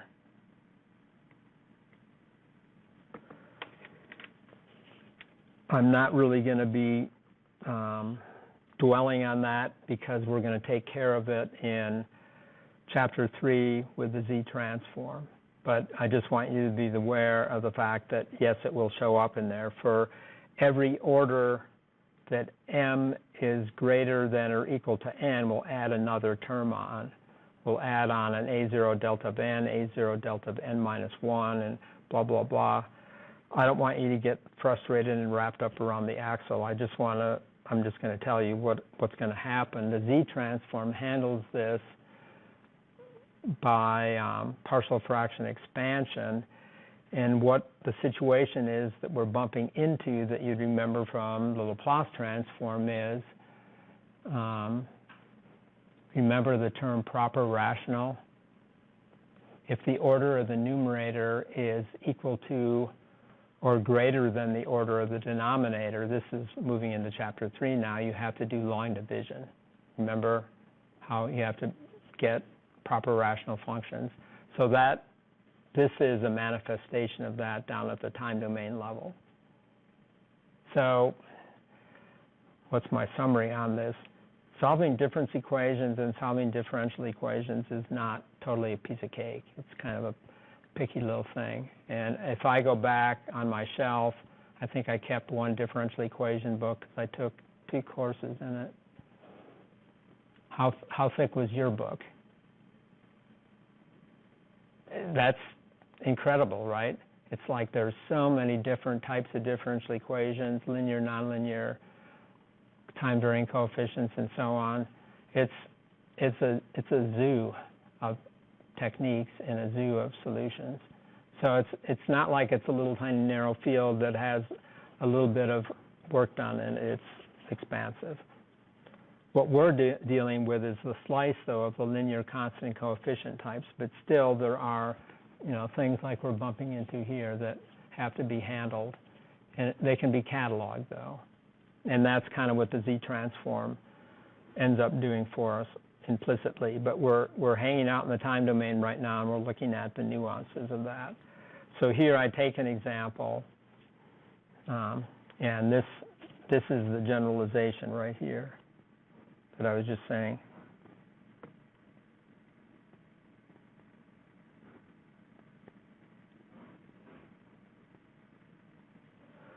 So that's the generalization of the rule A0 delta of n. This is saying we have to add that generalization in. So take this simple case. This is, just to refresh your memory, this is n is equal to 1, m is equal to 1. So we go ahead and get our homogeneous equation. We solve for the roots of the characteristic polynomial. So we do use the characteristic polynomial to get the roots. We did that in the previous example. We're just now going to solve this augmented technique with a delta input. So now we have h of n. If we go with our augmented form now, augmented because we have m is equal to n, we're going to add in this term, and then the term preceding that is to solve for our root, which in this case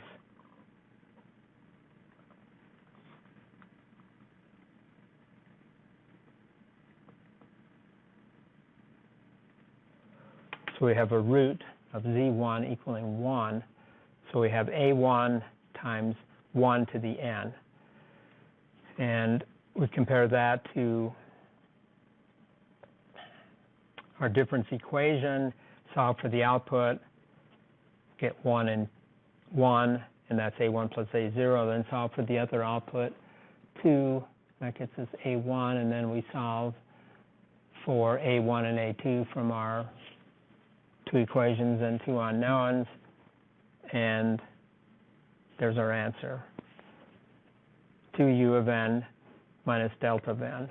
And you can go ahead and do the recursion on it, which I did here, and it behaves as expected. It starts off at 1, and then all of a sudden it's 2 from then on, which is what that math form tells you.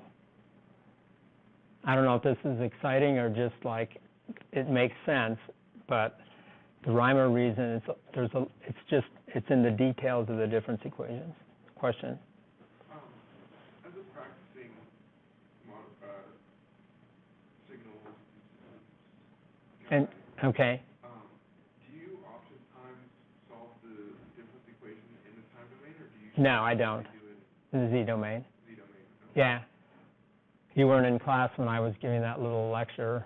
I was saying I want you to do it in the time domain right now for this homework set, because I want you to have that appreciation, because I consider it, you know, I could be looking at the clock and be worried about the time, of course. I realize life is short and there's a lot to life, right?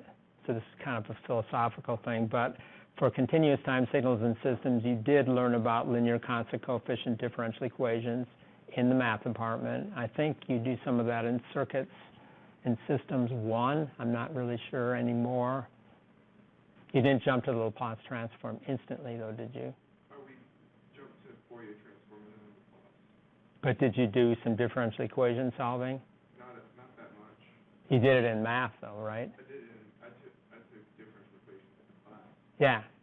So this is that for the discrete time. That's what I'm trying to do here, is let you know that there is a connection. It's not total, we don't care about it. And most of the time, I don't care about it either. But I do want you to have sort of a broad enough background to feel sturdier. You might say, I don't need that. I don't think it's that painful. We're going to be done with it here really quick. We're essentially are done with it right now, except for you to practice a little bit with it. So I'm just giving you like a little taste of it to know that it really can be done, but we're going to use it, more powerful techniques beyond that. But and this also lets me introduce the filter function, which I did last week actually, L filter, so we can simulate things. Once we have difference equations, we know what the A and B coefficients are.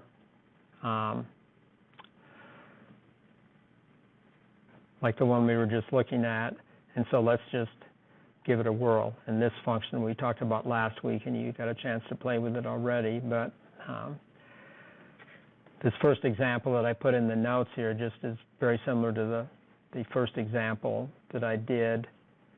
I think it's 210, example 210. That's reworking. Yeah, it'd be reworking 210 over here with zero initial conditions. So, and then doing the impulse response rather than the step response. This was the step response that we did here. But if I did the impulse response, similarly the way I did it in 211, I would get this impulse response. If A was 0.7, I'd get impulse response is 0.7 to the nu of n. And so I ran that off in Python and put in a step. This is kind of like the first systems convolution equation we were working on was this one. So we're going to do this. And I went way over time today, though. I want to show you a quick Python example, and then we'll take the break. And then the projector maybe will die during the break this time. You may not since they were here this morning. What's that? I was going to say, you may not since they were here this morning. Yeah.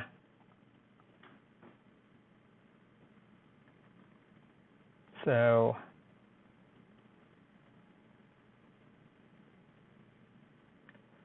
I don't mind not having an example in here that I want to do that with. So I'm going to make one up. I'm going to make up the one that we just did. Here's difference equations. Did some plotting on that. Here's the 211 example that we just went through. Worked here in this notebook, and this one is up there. But yeah, here it is. It is in here. Never mind.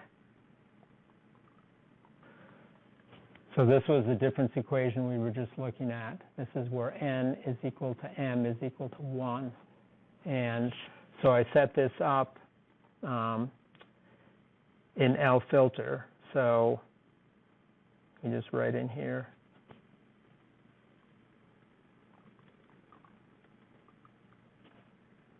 A I get from looking at the coefficients on the output side.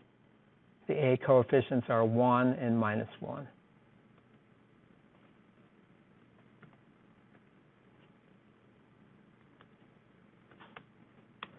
And then I look at my difference equation and what are the coefficients on the input side, 1 and 1. So now I just create an impulse with a range running from 0 to 15. And I don't want to start at a negative value because the difference equation can be cranked forwards and backwards, but we're modeling the difference equations now is starting at n is equal to 0. That's the way we did it in paper form, at least. So then I create an impulse, which would just be 1 followed by 14 zeros. But then the important thing here is that if I go Shift-Tab in here, you can see that the first array is the B array. That's the feed-forward part of the difference equation, and that is 1 and 1. And then the A array is the 1 and minus 1. We'll eventually get exposed to the non-zero initial conditions, and we'll take advantage of that. And actually, that's used a lot in the real-time DSP experiments that you do in Project 1 when you're running in Pi Audio. Running Pi Audio in the Jupyter Notebook. We'll use that. It's pretty slick the way that works, that capability. But at any rate, I just ran it. It's very fast because there's not much to do. And just numerically cranking the difference equation, there it is, 1, and then 2's forever and forever. Is this a stable system?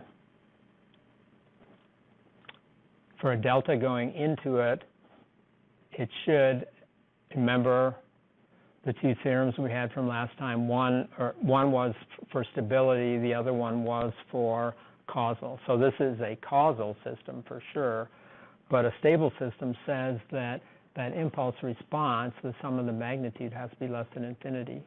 This is going to go to infinity, isn't it? But the coefficient A in our difference equation is 1, and that means it's not exponentially decaying. So it's a non-stable system.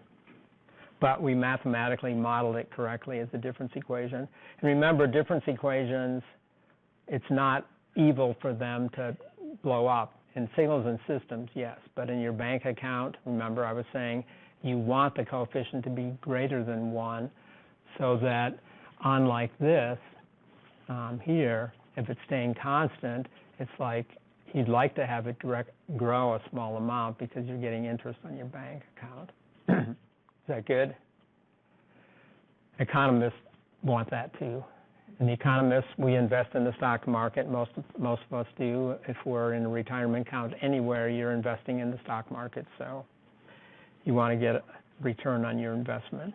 You buy a house, you want to get a return on your investment. Let's take the break, and we'll come back. If you can get back right at 10, that would be nice. As close to 10 as possible. It's only 10 minutes, but and I'm going to stay in here and wait for the projector to crash. See if it does. Okay, I'm going to pause.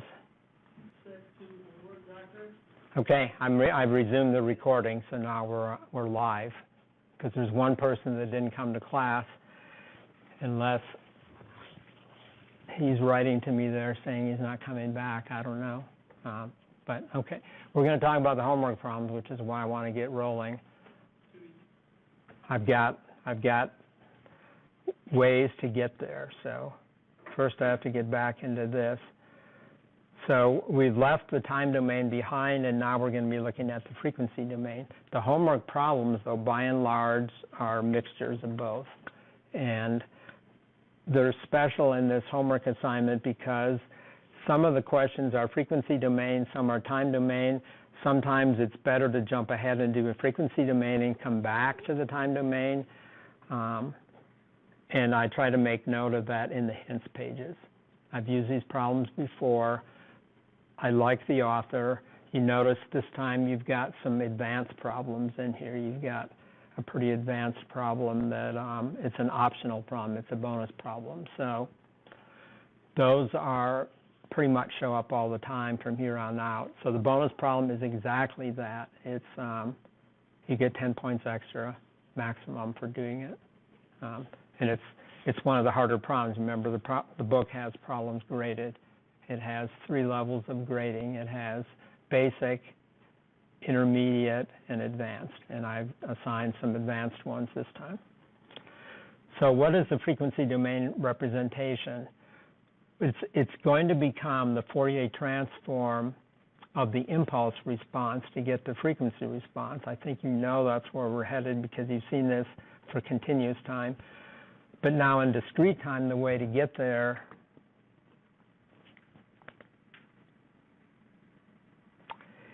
is to start in the time domain and let the input be a complex sinusoid.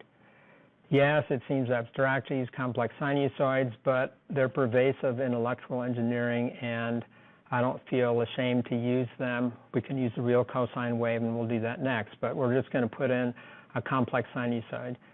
If it was continuous time, I'd say that's too unrealistic, and there's no function generator in the lab that you plug into and get a complex sinusoid out of. Am I right? Can you think of one? I mean, I can think of special purpose generators that put out I's and Q's, but at any rate, start it at minus infinity and bring it up to infinity. So the idea here is we're putting in a sinusoid, and we have this eigenfunction of a system and eigenvalue that comes out. That's the relationship we're establishing, and we're going to see that right below here. So we put in a sinusoid that starts at minus infinity and goes up to infinity. So we have a linear time invariant system. It's going to be like the RC low-pass filter again. You turn on the function generator in the lab. It's producing a cosine wave. You put it on the oscilloscope. You see the cosine wave coming out of the output. By that time, the transients are gone. It essentially started at minus infinity. Mathematically, we just say it starts at minus infinity, so we cover all the bases. So we have this eigenfunction property of an LTI system. We put in a sinusoid at a particular frequency in our convolution.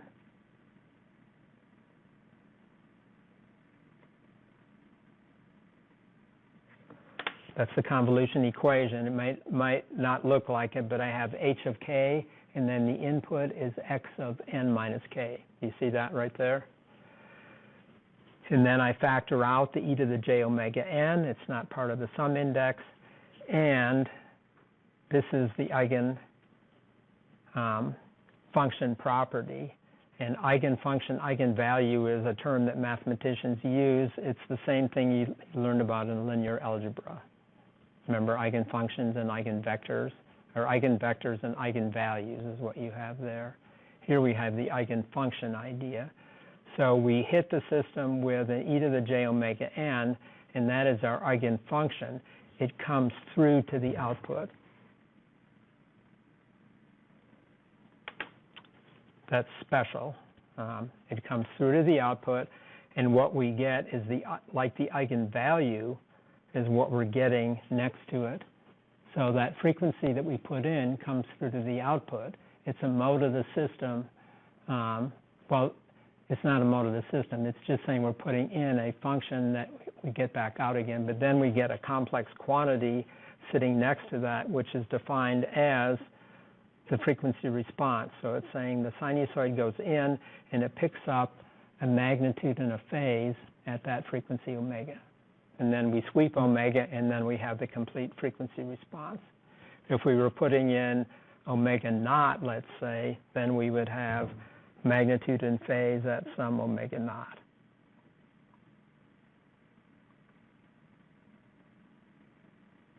So maybe that makes you feel better. We're putting in a single complex sinusoid at one frequency. By putting the naught next to it, it's like it's unique. But actually, when we think of the frequency response, we think of sweeping it from 0 up to some value. So we're getting the frequency response. So h of e to the j omega is that relationship. And it becomes, I mean,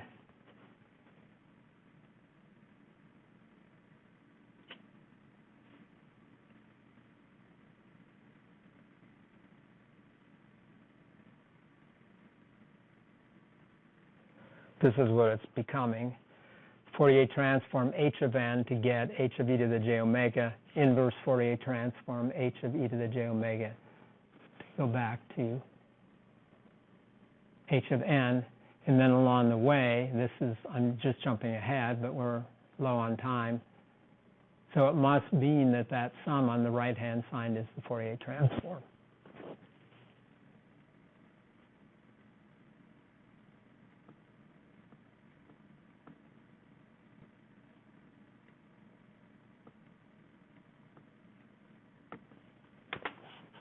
Kind of looks that way, doesn't it? I mean, you're used to it in the continuous time domain as an integral. But remember, I told you already that in the discrete time domain, integrals get replaced by sums.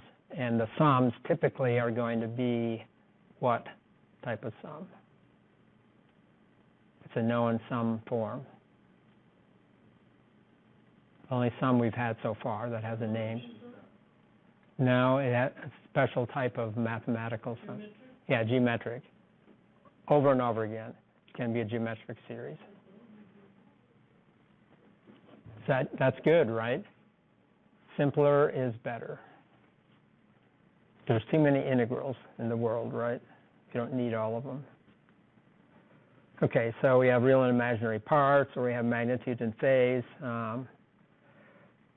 And the thing about frequency responses, we can form linear combinations, so we can put in sinusoids at different frequencies. The eigenfunction, eigenvalue idea holds individually for each frequency. We get a complex amplitude, you know, real and imaginary, or I like thinking magnitude and phase. And linear time invariant just says we can get that superpositioning of responses.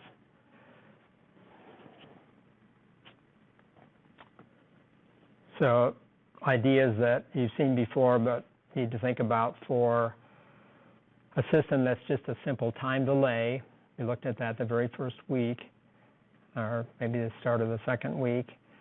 ND sample delay in our system produces, just due to the simple factoring, it produces e to the minus j omega ND.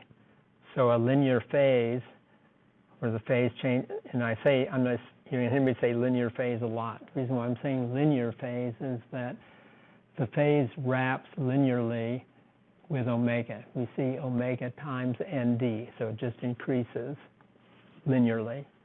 Now, when you look at the angle that actually comes out of that, it goes off to infinity, but actually it's just a modulo 2 pi function. It's just going around and around the circle. E to the j omega, actually, it's going backwards, counter-rotating. So that's the frequency response, and here is where I get the term linear phase. The angle associated with it is minus omega times nd.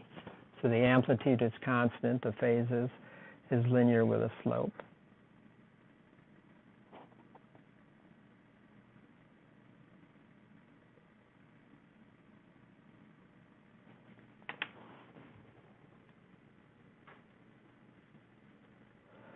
If we were to replace e to the j omega naught, or e to the j omega naught n with, instead of that input, a cosine, we can handle that, no problem, because we can use Euler's identity to just write out what the cosine is. And so we have two components for a cosine in terms of exponentials, right? E to the j omega and e to the minus j omega. So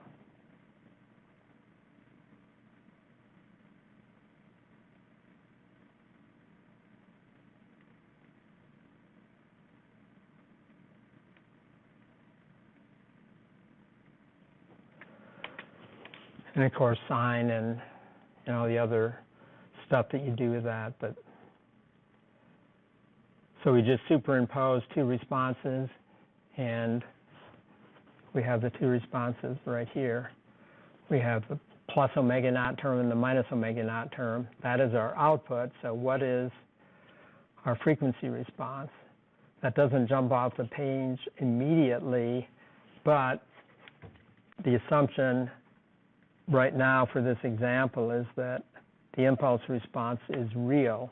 So if an impulse response is real, then e to the minus j omega naught is just the conjugate of e to the j omega naught, and we establish this important result also. So this is sort of an add-on.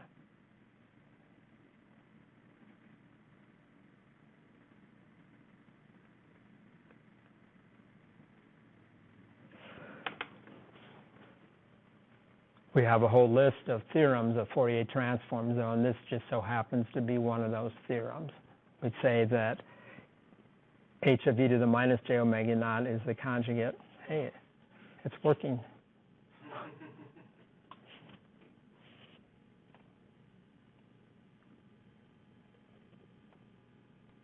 I'm holding it down. It's not doing anything. It has a timeout. Okay.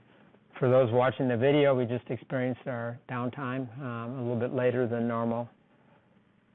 We had the technicians over here early this morning.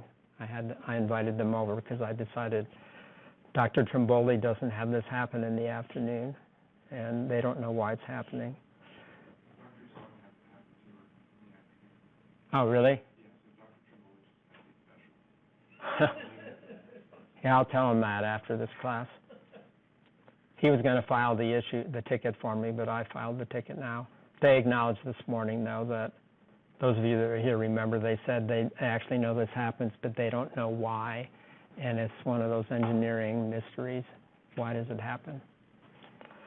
So at any rate, this is just a property for real systems that this is true. So this leads to this blue box equation, which is something that you learned in circuits a long time ago. You put in a cosine wave, it gets magnitude attenuated by the frequency response magnitude, and it gets phase shifted by the angle of the frequency response.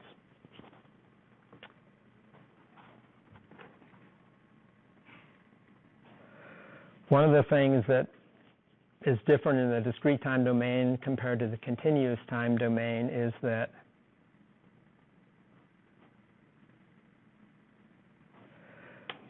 the discrete time frequency response is always periodic with period 2 pi. And that will make perfectly good sense once we see sampling theory, which happens in Chapter 4. It's going to be periodic. That's fine, though. That's just the way a discrete time system is. We don't have all the knowledge that we have of the continuous time system, I guess is one way of thinking of it. We only have discrete samples of our signal. And you can verify this periodicity just as a theorem for Fourier transforms also. I'm saying Fourier transform because this H is just a special Fourier transform. It's the impulse responses Fourier transforms. Everybody's good with that, right?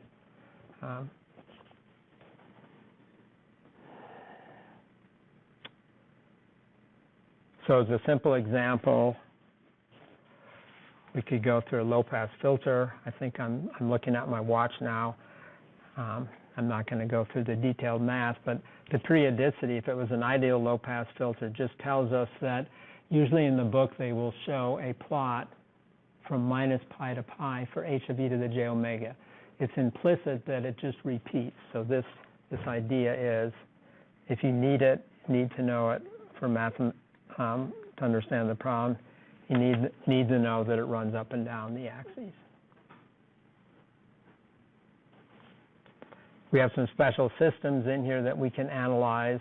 I'm now starting to get a feeling that I'll tell you about here in just a second. This is what the moving average system looks like. This was the moving average system that we saw earlier. This is the non-causal moving average. The causal moving average, remember, was when m1 is equal to 0.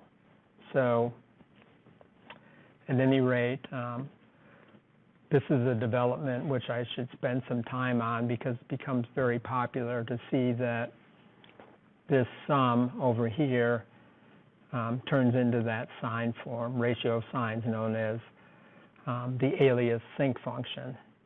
But how did I do that sum? What did I do to get that sum evaluated in that second line? It's a geometric series, but which type is it?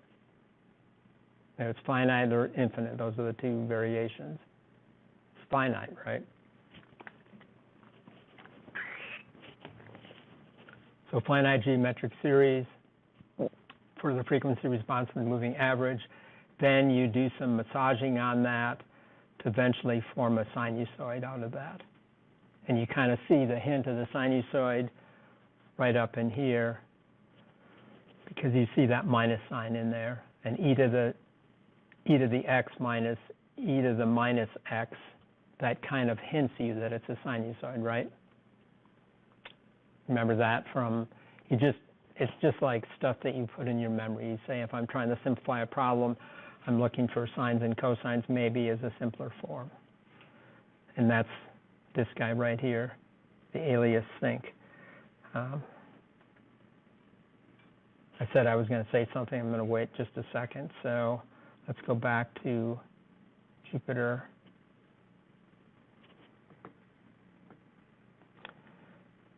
I do some stuff with frequency response, and Python has a really nice function that's very similar to lfilter. It has freq_z. MATLAB has that, of course, too, but Shift-Tab, compute the frequency response of a digital filter. So there it is, same coefficients, B and A, that we had for lfilter, and now we just are taking the Fourier transform of the difference equation, just like that. Does that show up in our notes? It does. It shows up an example that's quite a ways down the page here, but this is referenced in the hints, by the way. It's an example that occurs pretty close to the end. No, wait a minute, it doesn't there. And there it is. This is kind of like one of your homework problems. You're given a difference equation, so how can you get its frequency response just from the difference equation? How can you get the impulse response? And so on. So this is referred to in the notes quite a bit. Okay, what's that feeling that I'm getting right now? And Grant just walked out. The feeling I'm getting is maybe I should take this assignment and delay it till Friday also, just like the last one. I've been here and done that before, so that wouldn't put me in quite as big of a rush. That would give you more time to simmer on it. Do I have anybody that wants to vote in this non-democratic environment? I say non-democratic because I claim the college professor is the, pardon me? Nonpartisan? No, what I'm saying is this is a, what's the right word? Dictatorship, something or another. At any rate, I have the final vote is what it comes down to. But is that reasonable?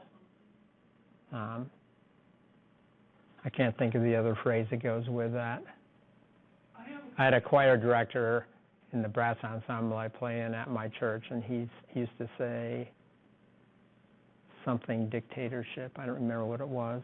It was just basically saying, I'm telling you what we're doing, and the style is thus and such, and so the homework due date. Yeah, but that wasn't quite the right word, but I'll think of it eventually. So it's something like that. At any rate, so this is a nice trick that you can do in there. And what I was going to show you in Python is that if we just go in to the notebook here, that works out all well and fine, but I was going to show you the alias sync function. This is kind of a cool little thing. You learn about the sync function in the continuous time domain, and that's this guy right here, sine pi x over pi x. That was the definition in Python, it's definition in MATLAB, and it's the definition in the book. That's the sync function. So what is the alias sync function? The alias sync function is this definition right here. It's sine omega m over 2 divided by sine omega over 2. And that can be written as a sync function, as a ratio of two sync functions. So the reason why I'm showing you that is because if you try to calculate sine pi x over pi x just directly in mathematics, what happens? It blows up, right? Because it has a singularity at 0.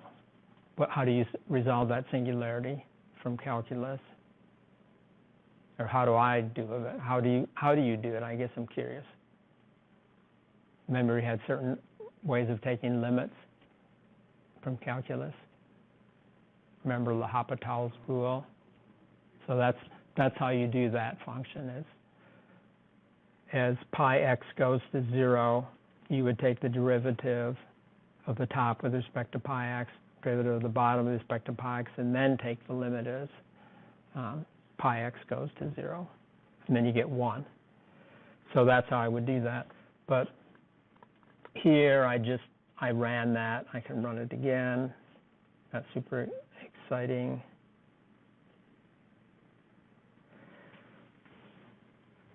So here 1 is the same as 2 pi in our definition. I'm plotting it normalized frequency, which is generally what I do when I'm doing stuff in the frequency domain. But the alias sync function just comes back again and again at all multiples of 2 pi. So what the alias sync function, how it comes about is if you were to take an ordinary sync function and then take another sync function, put it down here at 2 pi, 4 pi, and then back the other direction or whatever, and then get all those tails intertwining together, that would be the alias sync function, which is what we have in the discrete time domain, as opposed to the sync function. So I see a little typo in here.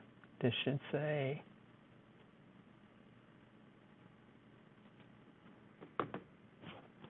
sync. So we'll see that again, and that is kind of a cool little thing to be aware of, or an artifact actually. We don't have a sync function in the discrete time domain. We have the alias sync function. So I don't have much time left. I do have 10 minutes. I can proceed because I've just invoked the delaying the homework due date until Friday again. What would you like to see in the remaining 10 minutes based on what I've got available? I do want to at least mention the Fourier transform so that you can know that that's where we're going, because I've already said we're going to do that. This little thing right here is not something I'm going to do. It's in the book. It's got some interesting things to it, but it's kind of a little bit abstract. It is useful though, but it's not super useful. It's kind of an obvious thing with a lot of mathematics shown in it. This is where we're headed though. We're saying that what we just talked about for the frequency response, the special case, the Fourier transform, and the impulse response. Now in general we have the Fourier transform of a sequence would just be this guy right here, and then coming backwards would be this integral. And this is also known as the DTFT.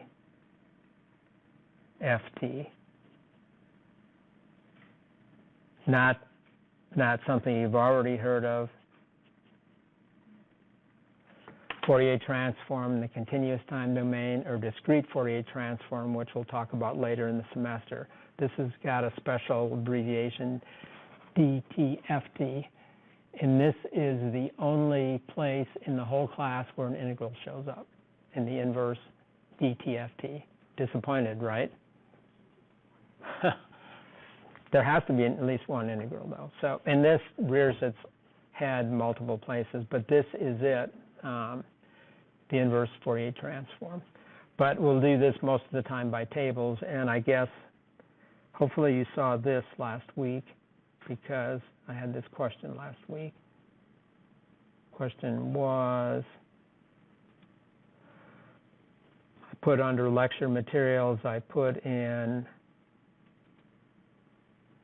your exam tables.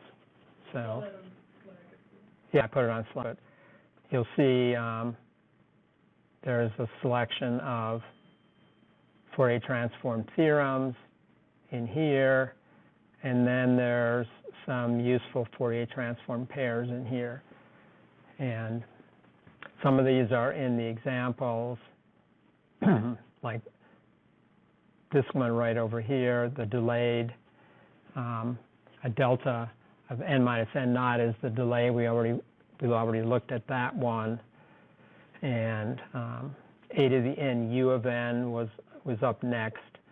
This you just get from the Fourier series, or I mean geometric series. And then some of these others we'll bump into.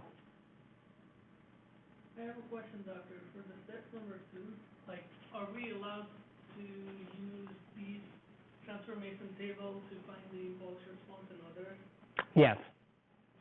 So I'll give you an example of one that, well, I give in the hints page, I talk about that quite a bit. I talk about how you would maybe do a partial fraction expansion in the Fourier domain. Okay. It's a little bit messier than doing it in the Z domain, but another thing I wanted to point out for the homework is give you something to think about. So I'm sort of changing my basis.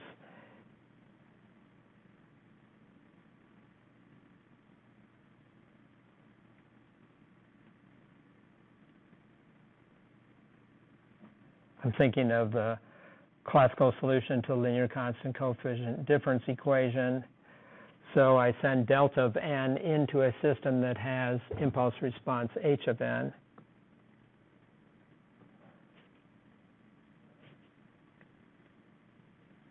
So one of these homework problems has you go after the step response.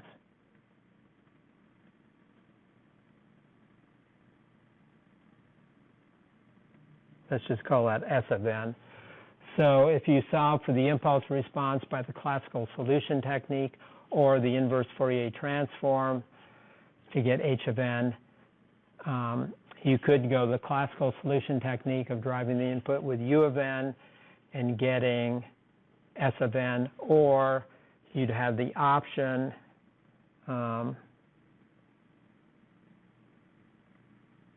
this is motivated by the fact that the step response looks like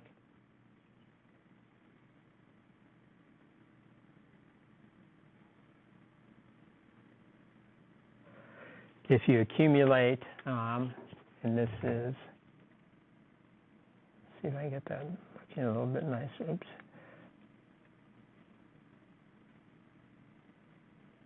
Just want to make that look more like a K. So if you want to get the step response,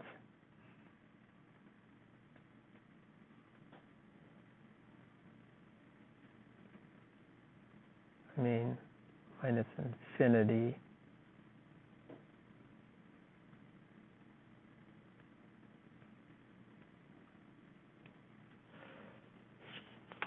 So this is what you can do because of linearity properties.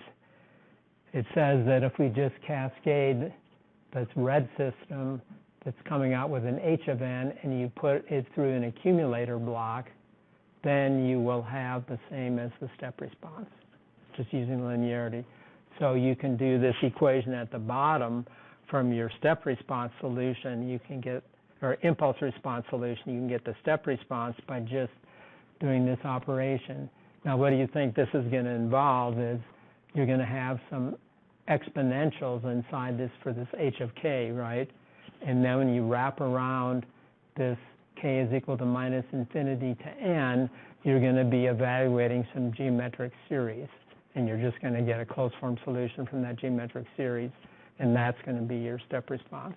So you trade having to maybe solve another difference equation with a classical solution technique with having to do some geometric series in closed form. So both of them are good practices. Both of them are nice experiences, sum total. And my solutions have both in them because, and the Fourier technique too. Just because, you know, what am I doing even right now? And I'm writing Python code for the project I'm working on, but I like to try to get at things multiple ways because sometimes I think maybe I've got a flaw in my thinking. Just like when you're trying to do a solution, you might think maybe I made an error in this solution. Let me try it another approach. I know if I do it this way, I should get the same thing as this way. And if you've got the time, you do that, right? Because otherwise you're thinking, maybe I made a mistake. Let me try this other technique, or maybe this is faster, or maybe this makes more common sense to me. If you see them agreeing and then you're like, I made it. If they're different, then what do? It's like, no, something's wrong. So both have pros and cons. You're more confident and you've learned another technique. And what's another good reason? Oh, you need practice. I don't know, something like that. So don't be afraid of trying something else. I realize I've had a lot of years to work at this, so I've tried all these alternates because I've had to do it for myself and because of the fact that I have this diversity out here. You're all going to take a different approach, and I have to grade your paper, and then I say, is that really true or not really true? And then I'm looking for how to guide you and how to correct or not correct. Another thing is you might not get it into a form that makes as obvious a sense.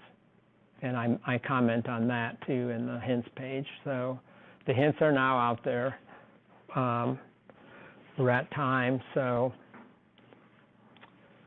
I thought I would get further, but I did the Pi audio thing because that was motivated. I knew that was going to be a sink of a bunch of time, but it was fun, wasn't it? Yep. See, I gravitate towards having fun, and then I pay for it later. I think we all know what that's all about. Okay, so we'll talk to you next time, and I'm going to see what's coming up here with the